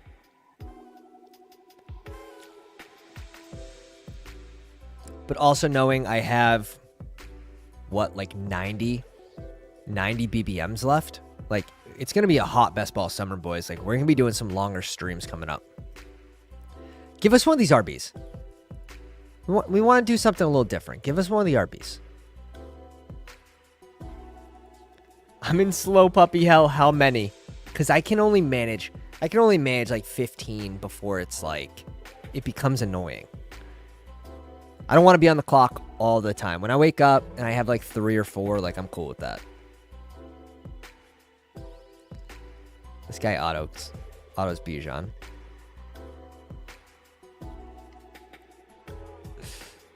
Let's see if we get to do a different start here.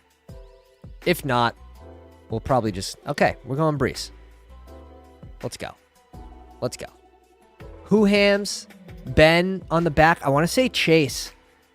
Chase 79, are you in this room?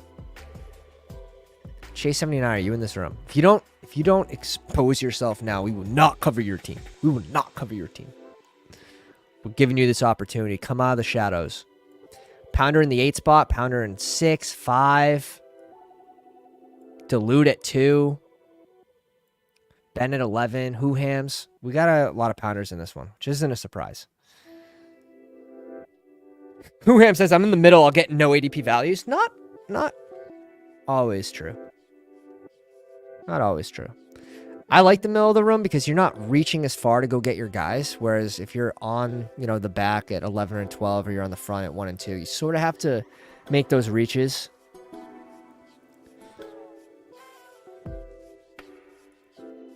Yeah, I have a Hound Dog slow finishing up as well. Oh, okay, yeah. Us scooping the value, yeah. The big spoon's always out. We're always ready to scoop the value, my friend. It's just part of it. Harrison and Brees would have been fun. However, let's bring up Jalen Waddle. Let's bring up Jalen Waddle to this spot. Bye week 6. Let's make sure we get our little board up here.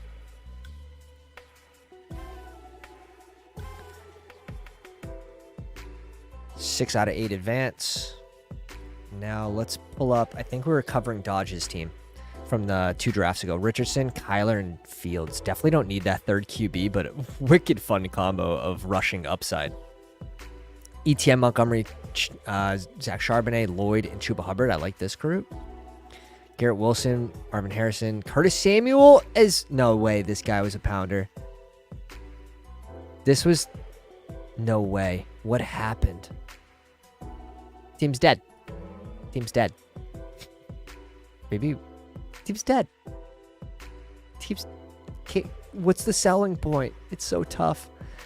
Even when you go Kelsey, like, this has to be a receiver. This has to be 9 receivers. If your receiver room has Curtis Samuel's wide receiver 3, it has to be 9 receivers. Like, automatic. JSN OD, I believe, was a pounder as well. T-Law, Daniel Jones, and Derek Carr. I like that combo QBs. White, Brooks, Spears, Kendrick Miller, Antonio Gibson.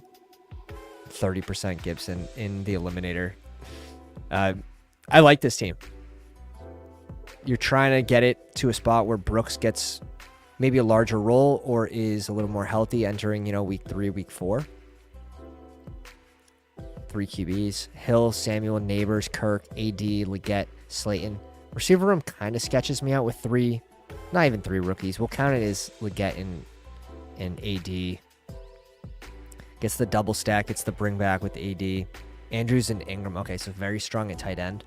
I would rather Ingram be a receiver, though. Give me receiver in AD's. Yeah, with the Ingram pick. But it's not like it can't work. Like if Xavier Leggett proves to be, Carolina's number 1, which I have difficulty seeing. But if he could be a good number 2, even,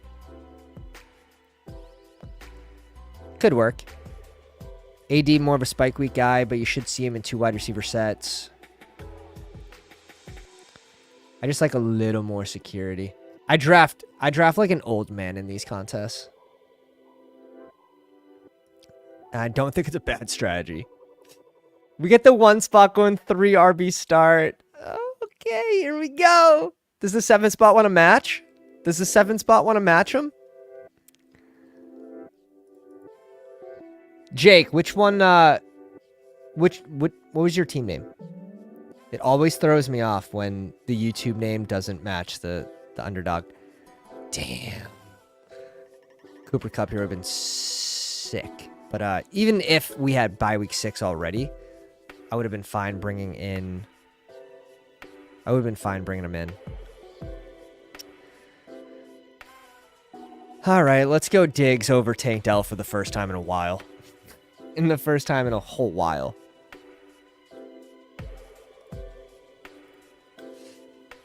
This spot is sort of tough because you sort of have to double tap receiver here, especially in sharper rooms. You're hoping like Terry McLaurin comes back to you,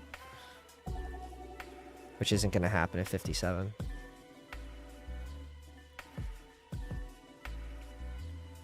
So we'll see who comes back to us here. Pittman off the board, Tank Dell off the board. I do like the fact that we will get first pick on Stroud at 81 over Ben.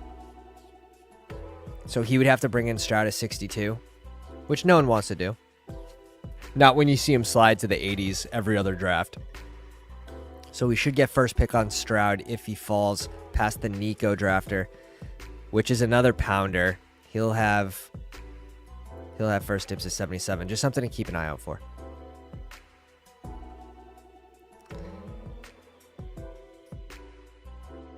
Something to keep an eye out for.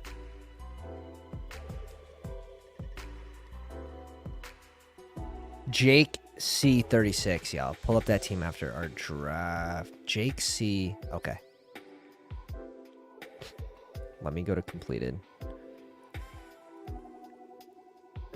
Jake C. Oh, here you are. Okay. Pickens off the board. Now it's on Whohams. He goes Cooper. I like that click. I don't mind T. Higgins here still. I don't mind T. Higgs. Or do we switch it up and go Jalen Hurts? In this contest specifically, I like to just go late QBs, but let's bring in our second bye week 12 player. This is definitely something we want to note. And let's cover Jake's team real quick. Stroud, Goff, and Minshew. I don't think you need the third QB. Mix in Moss, Elliott, Corum, Ray Davis, and Tracy. Okay. Amon-Ra, Devontae Adams, Kupp, Flowers, Keenan Allen, Roman Wilson, and Corley. 5 receivers by Keenan Allen. I'm okay with stopping with 7 there. Njoku and Kmet, I think, is a fine pairing. You're basically using Stroud as an advanced rate piece, but you do have a mini with Mixon, which is cool. Mixon at 68. Corum at 140. That's pretty nice. I like that Corum falls in this contest. Maybe that's where I'll get my Corum bags. Yes, it's pretty well balanced. I think there might be a little, maybe too many rookies. 5 rookies. Could be punishing if they don't find roles relatively quick, but where you spent the capital on the rookies makes a lot of sense. They're all later picks. I think it's well drafted. Alex Vero says, you don't like Kelsey? Not in this contest as much. I would rather just go tight end in the Ingram range than go Kelsey in that range, just because receiver falls off so quick.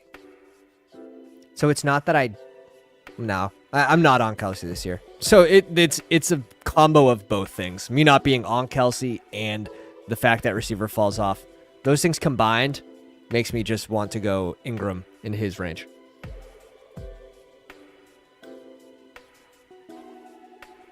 Trevor says, was sweating as you considered sniping my AJ Brown hurt stack.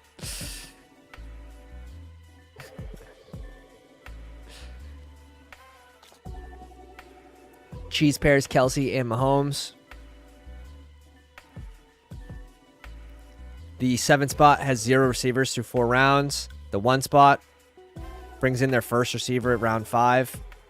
The 7 spot still has 0 receivers. Goes David Montgomery at 55. I like the Keenan Allen pick. God damn.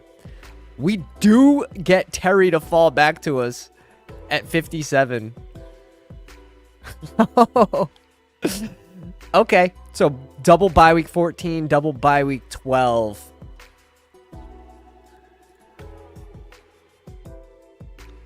Something to note, especially with early capital on the less forgiving weeks. Something that's a little harder to navigate as well because of how many teams are on bye. Ben with 5 receivers straight. Oh, this is gonna be interesting to see what the boys do. This is gonna be interesting. Whoham said, heard an interesting take on Eliminator saying stacking QB with RB on a good offense and securing every TD increases your floor. I could see that, unless the team just underperforms. Then securing every touchdown doesn't matter if they only score, 30 between the two. QB gets like 24, running back gets like 6, depending what you're spending. Come on, Whohams. We wanted Godwin. Rice is off the board. I think Rice makes a lot of sense as wide receiver 6 for Ben. So that's cool. Rome or D-Hop here?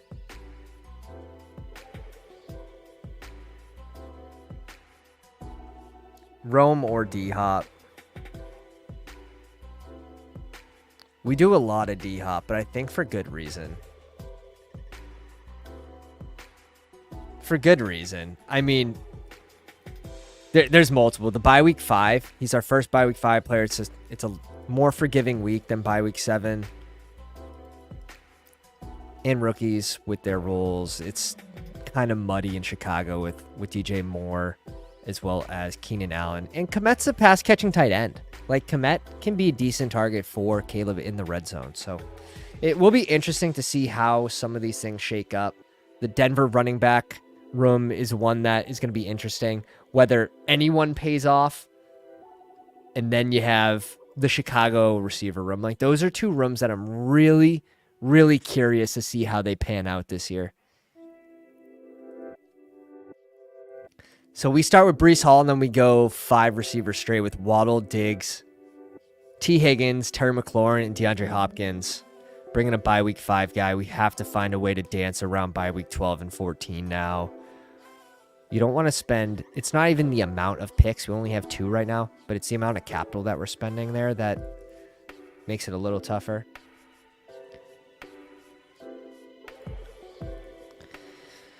Mixon finally goes off at 67. Rashad White 68.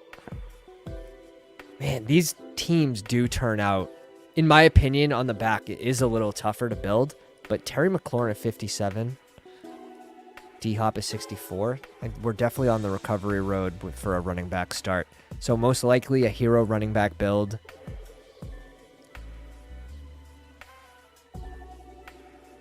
Question is, do we get Jaden Daniels at 105 in this room? Do we get him at 105? I hope so. Ooh, the one spot. The one spot snipe Stroud. The one spot snipe Stroud. Down goes Frazier. Oh.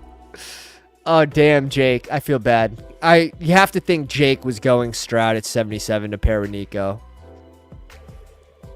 Oh, God. I don't have the fan on the freaking camera. I have a little fan on the back of the camera that cools it off. Let's see if it comes back to life in a minute here. Usually just takes a minute. It only lasts 2 hours without the camera fan on, but the camera will last like 18 hours with this little tiny motor fan on the back. Would you take a 33% discount on every draft you do, but you can only get the 12 spot? Yes. Yes. That seems like too good of EV. 33% off. 100%. We're going to let Kyler slide. Let me shut off the camera just for 2 minutes, and it'll be back on. Okay. We definitely were not going Keon Coleman there, so that's good for us. We should be able to secure Fergie Ferg here. And then we should be able to secure Joe Burrow. We'll see if that holds true.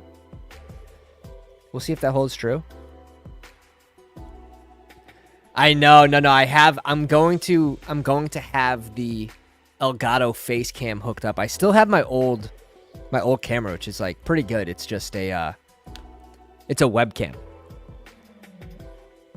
This thing only needs like a 3-minute break before it resets. You're gonna upgrade, dude.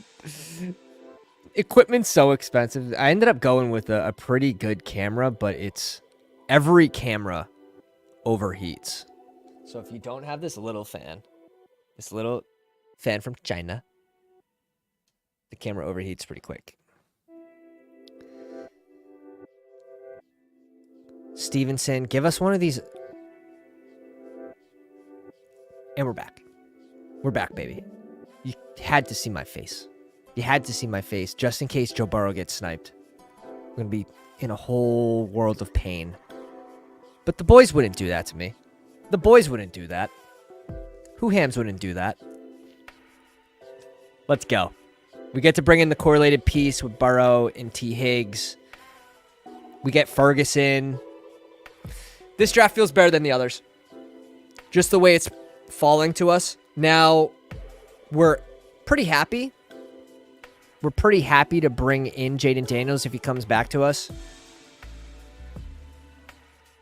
Pretty happy if it happens. If not the end of the world. Again, it would be a bye week 14 guy, but we're not overly worried about that. And if he doesn't come back to us, we're most likely going to be double tapping RB, I would think. If he gets sniped, we'd probably go RB. I wouldn't want to limit my player pool. At 33% off, I wouldn't care if you're giving me that type of discount. I'm most likely going to make money on the contest.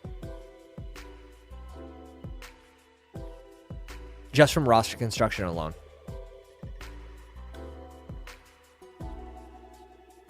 Now, it wouldn't be fun. It would not be fun to draft.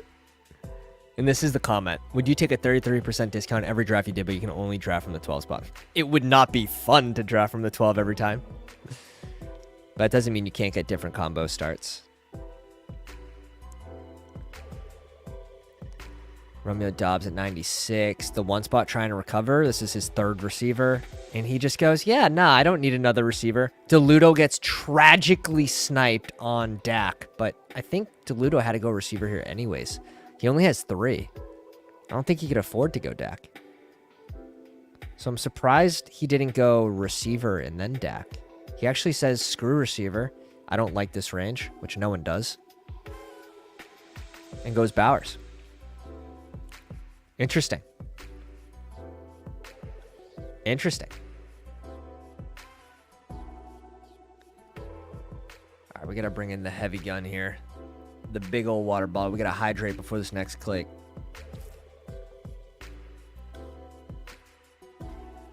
Cortland Sutton off at 100.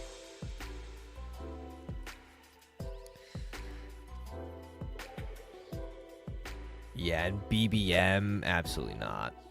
Just finished some multi-tabling, but out here in the 3 spot with the different username. Uh-oh. Can't even see it because it's so long. It's mixed in with the 4 spot. Jaden Daniels goes at pick 101. Okay.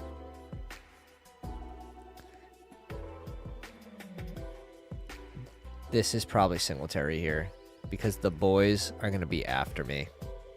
The boys are going to be after me. I'm sorry, boys. You're not getting Singletary here.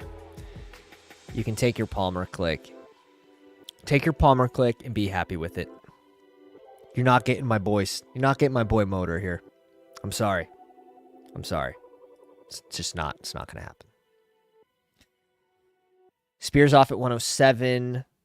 So who we can target like a late Levis. We can also target Tua.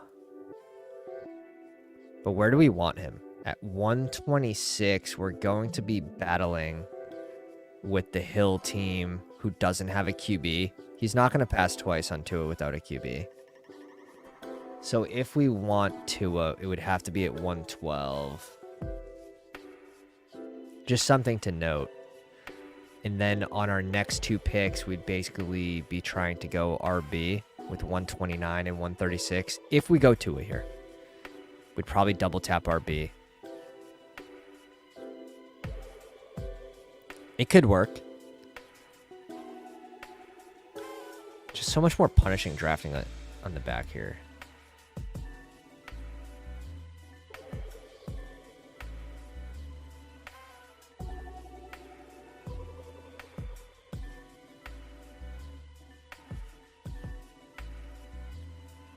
Javante's there for running backs. I think we just reach up and grab Zeke.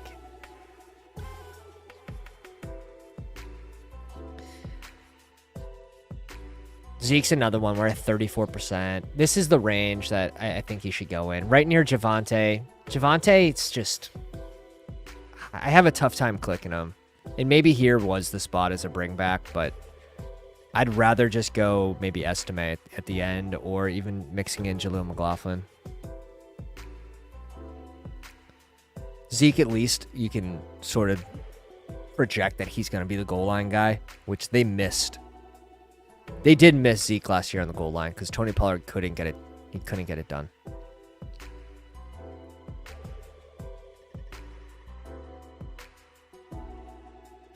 Yeah, Ben. The Lockett click. The Lockett click. Nice. You get him at 110, too. You get a 10-pick discount. You're probably done at receiver, I would say. We'll see what... Ben went to 0-3-7-0.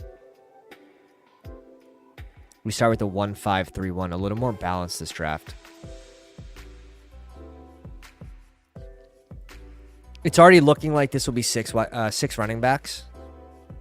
So with that in mind, we probably want to stop at 2 tight ends. Strong at receiver. I can't see us really going past 7 receivers on this team. But I mean, our bye weeks are pretty well balanced. We have some early bye week 12s, which we have to sort of note. Bye week 12 could be a problem for this team if we keep clicking the bye week 12 guys like Chase Brown, especially where we're trying to find a replacement for Breece Hall, our first round pick, round 12. Just something to note.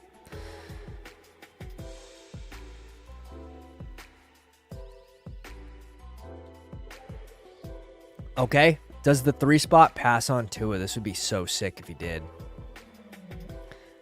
It's easier to push Tua than it is T-Law. Especially...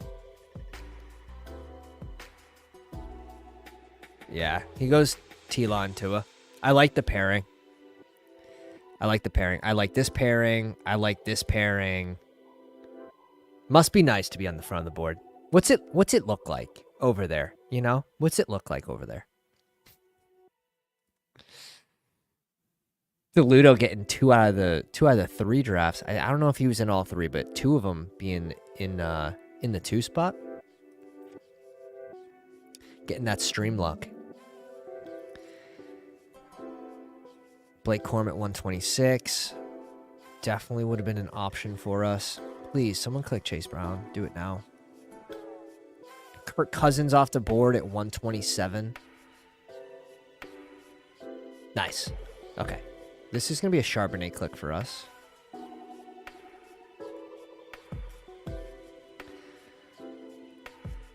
It's going to be a Charbonnet click. Man, we can just go Levis plus a 3rd late QB. Levis in May, Levis in whatever. We can even like just use Derek Carr as a piece. Daniel Jones is an option. Easy ways to backstack Jones. This is what I'm curious in. Who comes back to us with who Hams and Ben picking after us? I like the Frymuth click. Tight end 1 Frymuth is strong. Especially where everyone's trying to find out who the wide receiver 2 is in Pittsburgh. Instead of doing that, Frymuth probably just ends up being the 2nd favorite target. And maybe the 2nd favorite target's actually just like check downs to Najee.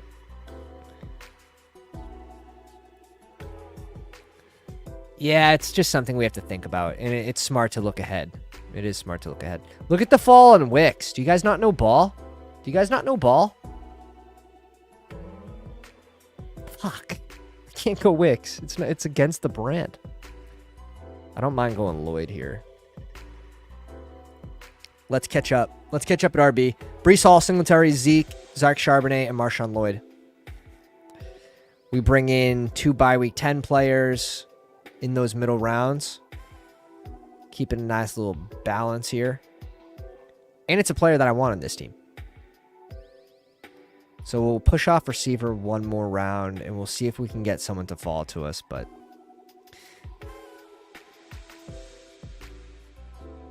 the Pounder Jake just had to go Jaden Daniels at 101, which may have saved us. If we go Jaden Daniels at 105, our RB room's gonna be looking pretty toit. It's gonna be looking pretty toit. Ford fading because he skips leg day. I'm okay with the Ford click in this contest. What do I have for a percent? I'm at 0. Yeah, like that's an obvious mistake in my portfolio. So like, I just don't see too much difference with Ford and Chuba besides O-line. Very similar. Ford maybe has a little better rule on 3rd down than Chuba, but for price difference, Ty Chandler. I'd rather Ty Chandler over Ford. 24% Ty. But yeah, having the exposures on the screen and then setting it to Eliminator will allow me to now, fix that Ford exposure. I will easily get up to 8% before this contest fills. But being able to see that now is a big reason why I think the overlay is a huge help.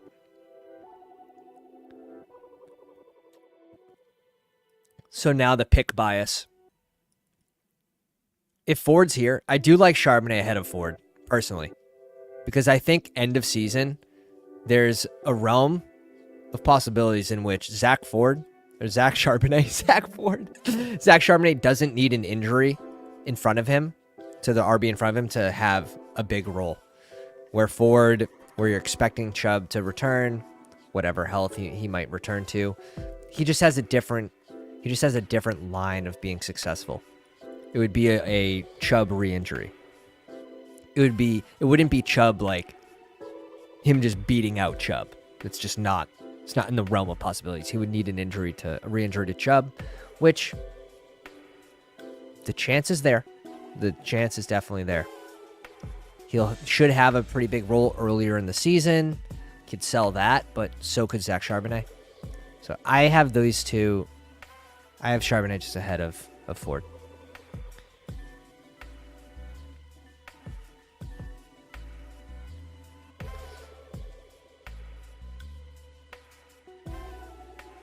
Up in one pick. Now we're really wishing.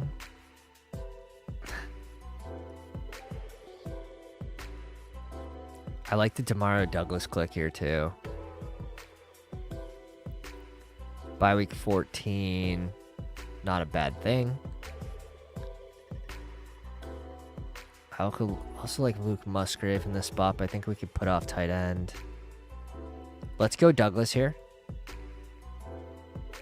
And this is just going to open up another QB option. The double stack in Washington without Daniels kind of feels gross. Kind of feels gross. I'd rather just bet against Dotson here. How does Jake pass up on... You had the perfect opportunity to stack them. Luke McCaffrey. That's what he's thinking. He's thinking Luke McCaffrey.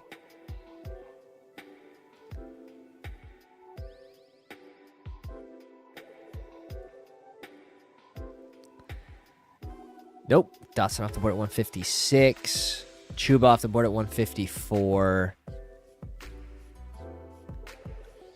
We have one bye week 11, two bye week 10s. Like, we're very, very, very balanced. It's just, how do we want to end this draft? Do we want to go correlated Burton here? It'll only be our second receiver bye week 12. We could bring in a double stack with Gesicki as well.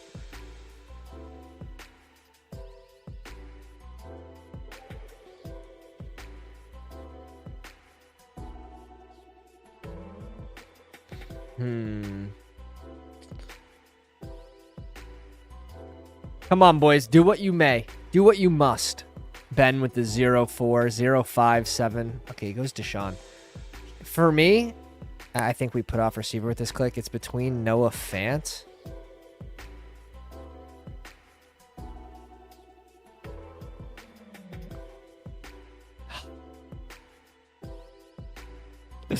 Just knowing we're not going to get back Geno kind of sucks.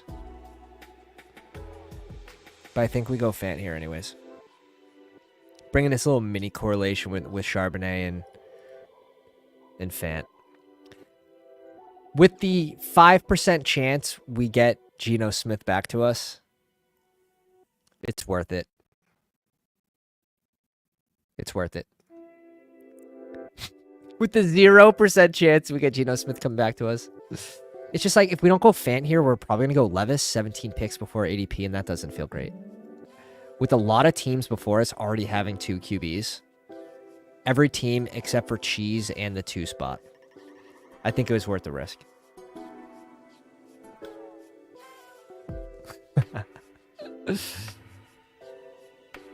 uh...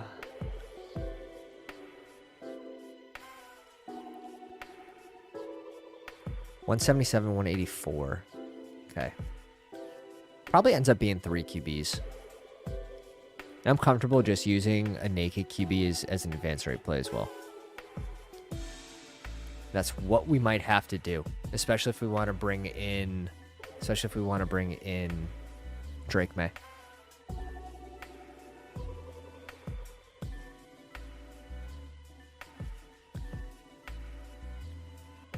Gibson last to 166 is surprising. Love this RB room.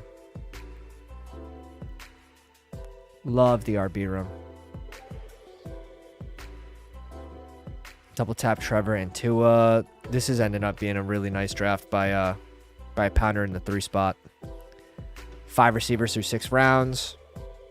3 RBs. Njoku hits the value pockets of QBs.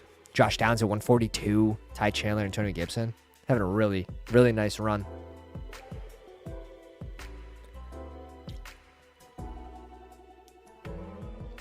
And then ruins it with Chig. I'm just kidding. Oh, shit. Oh, shit. No, seriously. Ruined. One more receiver. We could be done at tight end. Could go up to 3 QBs. I think this team definitely warrants an extra running back. But I'm pretty happy with this, how this one's shaping out. We should be able to get our guy. Beagle needs tight end. Tight end's going to fall off fast with Ben and Whohams behind us. Like, there's 0% chance Johnny's coming back. So this will be interesting.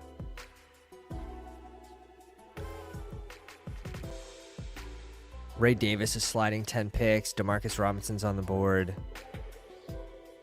Definitely a couple different routes we can go.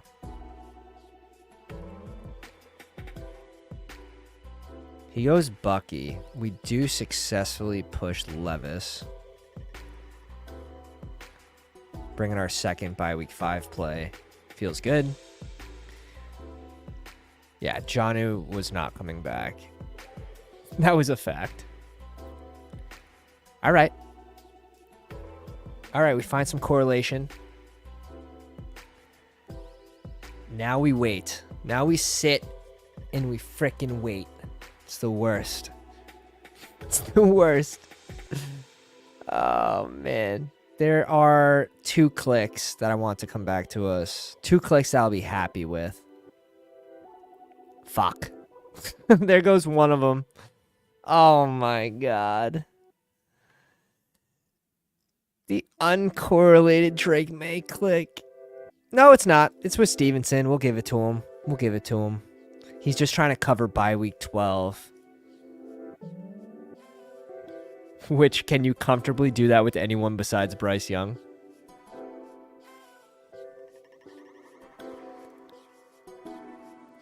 You can't for certain say Daniel Jones is going to last till week 12. Oh, shit. Look at the QBs fly.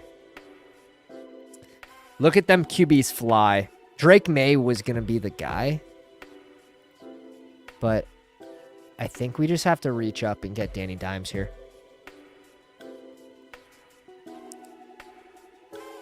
We have motor. Let's grab all the rushing touchdowns in New York and hope there's many. We're going to need one more receiver and one more running back. But it's so easy to backstack Daniel Jones, too. Super easy to backstack him.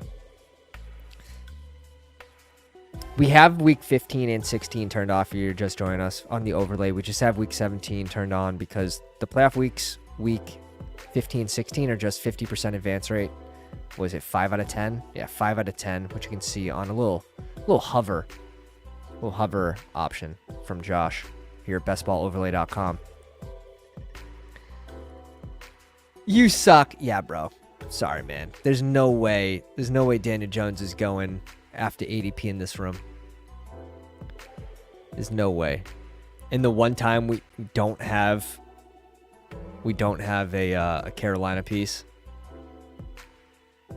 we're not going naked Bryce Young. Not today. Not today. I want to keep my streaming career alive. I want to keep it alive for a couple more days. That's all. If you guys are just joining me, go down, slap the like on a live stream. Help us get to our 2K sub goal for a 24-hour live stream before the season starts. We are officially 266 away. It's going to be super tight. But I have requested off officially August 30th, a Friday, off from work. We will be drafting, probably starting at, I'd say starting at 8 a.m., 7 a.m. What would the start time be? I have to think about the start time on the 24-hour live stream. What do you think would be the most strategic start time? 7 to 7? Probably 8 to 8? Gotta sleep in. You gotta get a good night's rest. That's gonna be key. 6 a.m. seems aggressive. start it? What if you start at 10 p.m.? Dude, the Kendrick Bourne click? Am I seeing this all right? Am I seeing this all right? DeLudo brings in Bryce Young. Oof. Oof. At least you got a second QB. Was Russ available? I probably would have went. It's close. You don't have any Pittsburgh. And you have Lamar. So you have at least a little more certainty that Bryce Young's playing for Lamar's bye week than you do Russ. Audric Estime, one of the clicks I want off the board. Dear Lord. Uh-oh. I thought that was the safer of the two guys that I had in mind. Tank Bigsby. Tyler Boyd's one of the clicks we wanted to go with Levis. Nick Millen off the board. We're gonna go get our guy. Let's bring in RJ here for our last RB. Hero running back build behind Breece Hall. Breece Hall, Singletary, Zeke, Charbonnet, Lloyd, and Rashawn Johnson. Like, yes, please. Yes, please.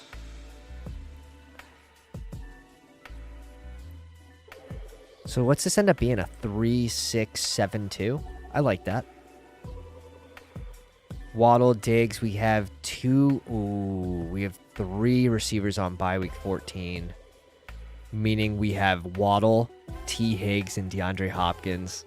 We definitely need another receiver, not a bye week 14 guy. But those are our only 3. So like on that week, we're relying on running back, which is nice because we have no running backs with bye week 14.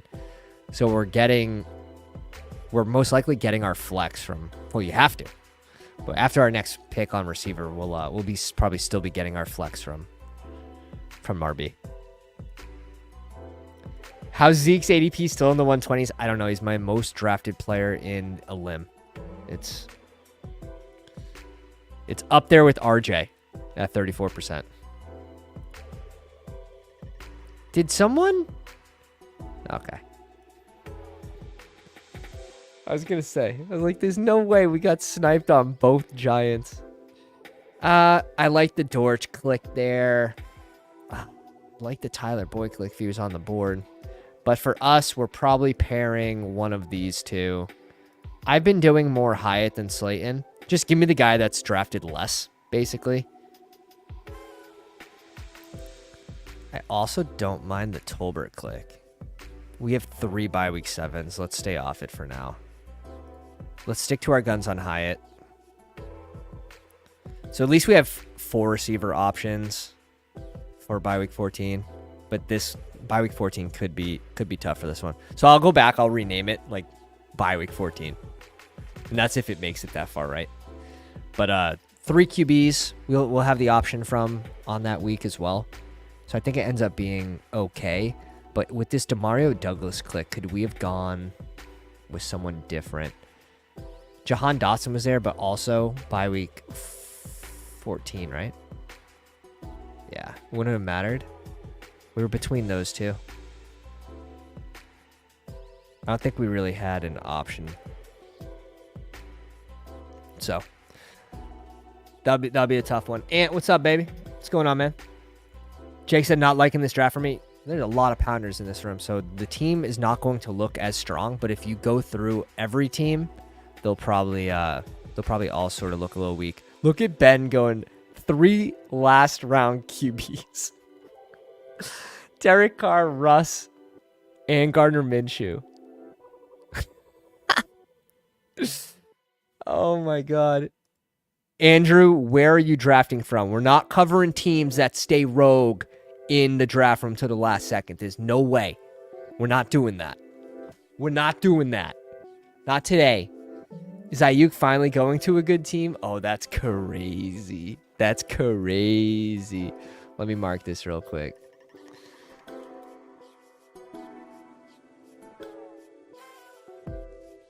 Ben's motto, it doesn't have to be pretty. 100%.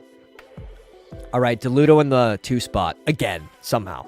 7, I just found you. Okay. Okay. All right, we're going to give you this one. We're going to give you this one for hiding in the shadows till the last second. DeLuto in the 2. Lamar, Bryce Young, and he brings in JJ. Oh, a little hyper fragile. Hyper fragile in Eliminator. I think that's tough. That's tough. HN, K-Walk, Moss, and Javante. Lamb, Neighbors, Watson. Yeah, you definitely need a shit ton of receivers. But, man, 5 rookies, 6 rookies.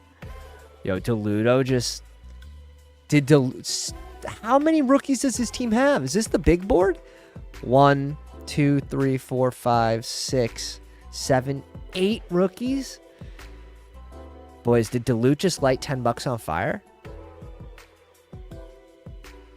Oof, that's gonna be interesting. That's gonna be interesting. And it's a hyper fragile. Like, talk about just going against all rules. I like it. I like that. Respect. Respect. Definitely trying something different there. Pounder in the 3 spot, 2673. T-Law and Tua. I like the value pocket of those 2 QBs. Jacobs, Harris, Pollard, Ty Chandler, Gibson. I like the RBs here. Hill, Evans, Smith. By week 6, by week 11, by week 5 is a fun start. Brings in Kirk, really nice. Brian Thomas, he's got the double stack. Downs and Walker. Downs at 142 as well. It's nice. That's a nice receiving room. Njoku, Okonkwo, and Likely. I like the 3 tight ends as well. This is just a very well-balanced team, which that's what you want for advance rates. Love and Daniels. Oh, the Daniels snipe. It might have saved me, though. It might have saved me. He brings in with Eckler. Okay, Pacheco, White, Eckler, Algiers, a bring back. Cole Herbert and Estime. Justin Jefferson, Nico, DJ Moore, Reed, Myers, Leggett, Quentin Johnson, Bo Melton. Oh, yeah, we're digging, baby. We're digging. I'm okay with the Bo Melton selection, especially on teams that like don't have Seawad or don't have Wicks. Ingram and Ben Sinnott is fine. He finds a way to double stack Jane Daniels for cheap. I'm good with it. Let me actually let's pull up the calculator here. See if the calculator likes it. Let's turn it off to only show bye weeks. Really heavy on these weeks, which is what you want. 75% advance rate weeks. 4 bye week 14s, but they're all late picks, so that's cool. Bye week 12. Not too much investment in bye week 12. So yeah, I think it's really nice. I think it's really nice, really well-built team in the 3 spot. Jake here at 5 with the 2682. Love and Daniels. We just covered this one. Cheese in the 6. He goes 3 QBs with Mahomes. I think this is the second time in a row we saw him bring in Fields. Mahomes, Smith, and Fields. He says, give me the highest scoring QB in that game. Mixon, White, Swift. Corum, J.K. Dobbins, and Tank Bigsby. I'm cool with it. Amon-Ra, Olave, DK, JSN, Brandon Cooks, Gabe Davis. I like the Demarcus Robinson click for this team, and he gets him at 187. You know, you get some spike week guys in here. It's nice to get maybe someone that has a pretty good floor. And then is that floor raised with an injury to, you would expect, Cup because of age. That's where the upside lies. So, but him and Boyd, I view pretty similar. Kelsey and Komet, good pairing there. He's got some good correlation. No KC besides Kelsey, which that's the one you want. So he gets Kelsey after ADP, and he gets Mahomes after ADP. So really, really, that feels really good when you get the slide on both. Seattle double stack, and then Justin Fields, just naked Justin. This is shout out to Andrew in the live stream. Anthony Richardson, Goff, and Kirk, really strong. The Kirk reach up, though, when I have 2 QBs and I'm already depending on A-Rich, I pick 42, and Goff at 114. The capital starts to get expensive, so maybe he gets punished in other spots. We'll have to see. 6 bye week, 5 players. Interesting to note. Bijan, JT, Montgomery at 55. Go get your guys. Raheem Mostert, Gus Edwards, and Elijah Mitchell. With the double hero RB build, and then you're leaning in. You're depending on Montgomery being worth this pick 55. I'm stopping at 5 every time. I'm stopping at 5 every time. Because this tells me you're going to need more receivers. Just based on the capital spent here. You have 3 picks in the top 55 at RB. And here we go. Here's the receiver room. And I'm scared because you only have 7. And you're starting off with Worthy. Worthy, J-Mo, Wicks, Luke McCaffrey, Roman Wilson, Tyler Boyd, and Slayton. Oh my. It's very hard to make up wide receiver capital. This pick 55 surely had to be wide receiver. And then, oh man. It's tough. It's a tough one, boys. It's a tough one.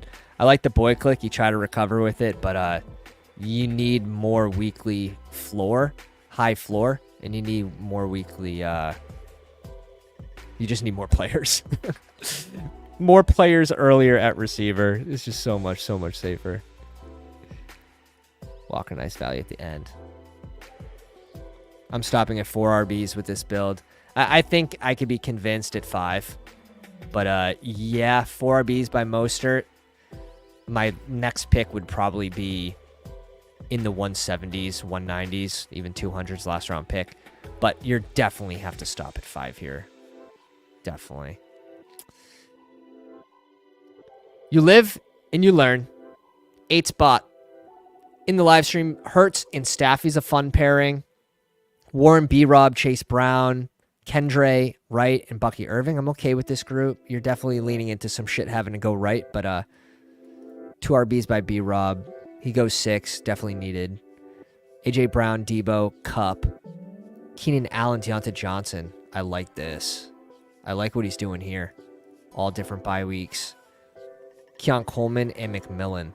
So really leaning into this early wide receiver capital and McMillan. Yeah, dude, it was rough. These pounder rooms are tough, man. So, like, there's not a ton of great values usually on the board. So it can be punishing, especially at receiver. Goddard, I'm cool with just any 3 here with Goddard. Yeah, I like the stacks. No week 17 bringbacks, which is fine. But yeah, this is a different draft. I like the capital spent though. I think when you look at the capital, it looks good to me. Then AJ Brown, Debo, and Cup is a fun start, and then gets Keenan Allen, all different bye weeks. So like bye week 12 isn't going to be a problem. Just nice draft. I think that's 2 in a row. Who hams with the 2-6-7-3? Kyler and Deshaun Watson. James Cook, James Conner, Nick Chubb, Dowdle, Chuba Hubbard, and Pierce. I like the Hubbard pairing with Chubb as well as Dowdle. I'm going to be a little more off Dowdle than the field, I think. And I'm taking it even, I think, more aggressive with moving Zeke up my ranks. I'm moving Dowdle down. And that's something you'll see in the most recent CSV update. Puka, Marvin Harrison, Pittman, Amari Cooper, Palmer, Rashid Shaheed, Dortch. I like that. Kittle, Smith. I don't mind 3 tight ends with Kittle. I think he could lean into 2, but you have those games where he gets literally 0 points. So I get it when you want to bring in 3. Nicely stacked. You have some bringbacks here. Week 17 against Puka and as well as Marv. Nice. That stack there. You have Jonnu in Cleveland. Well played. Well played. And then lastly, Ben. 3-6-7-2. Carr, Wilson, and Gardner Minshew. Really leaning in to 3 late QBs. I would like this a lot better if it was like Carr, Russ, and Daniel Jones, but he gets there. Kamara, Aaron Jones, Tajay, and like Kamara, I'm gonna have under 2% of in BBM. Here, I think he could make sense. Tajay, Aaron Jones, Kamara, Ford, Vidal, and Ray Davis. I would like, yeah. Vidal is the biggest question mark for me there, but I like the Ray Davis click. Garrett Wilson, Adams, Tank Dell, Pickens, Ridley. Oh, yeah, he went super heavy at receiver, now I remember. Strong at receiver. Rice, wide receiver 6. Brings in Lockett, 10 picks after ADP. Freiermuth and Musgrave, I'm cool with leaning into 2 tight ends like this as well. Yeah, it's a well-balanced team. It's just maybe this was the plan all along.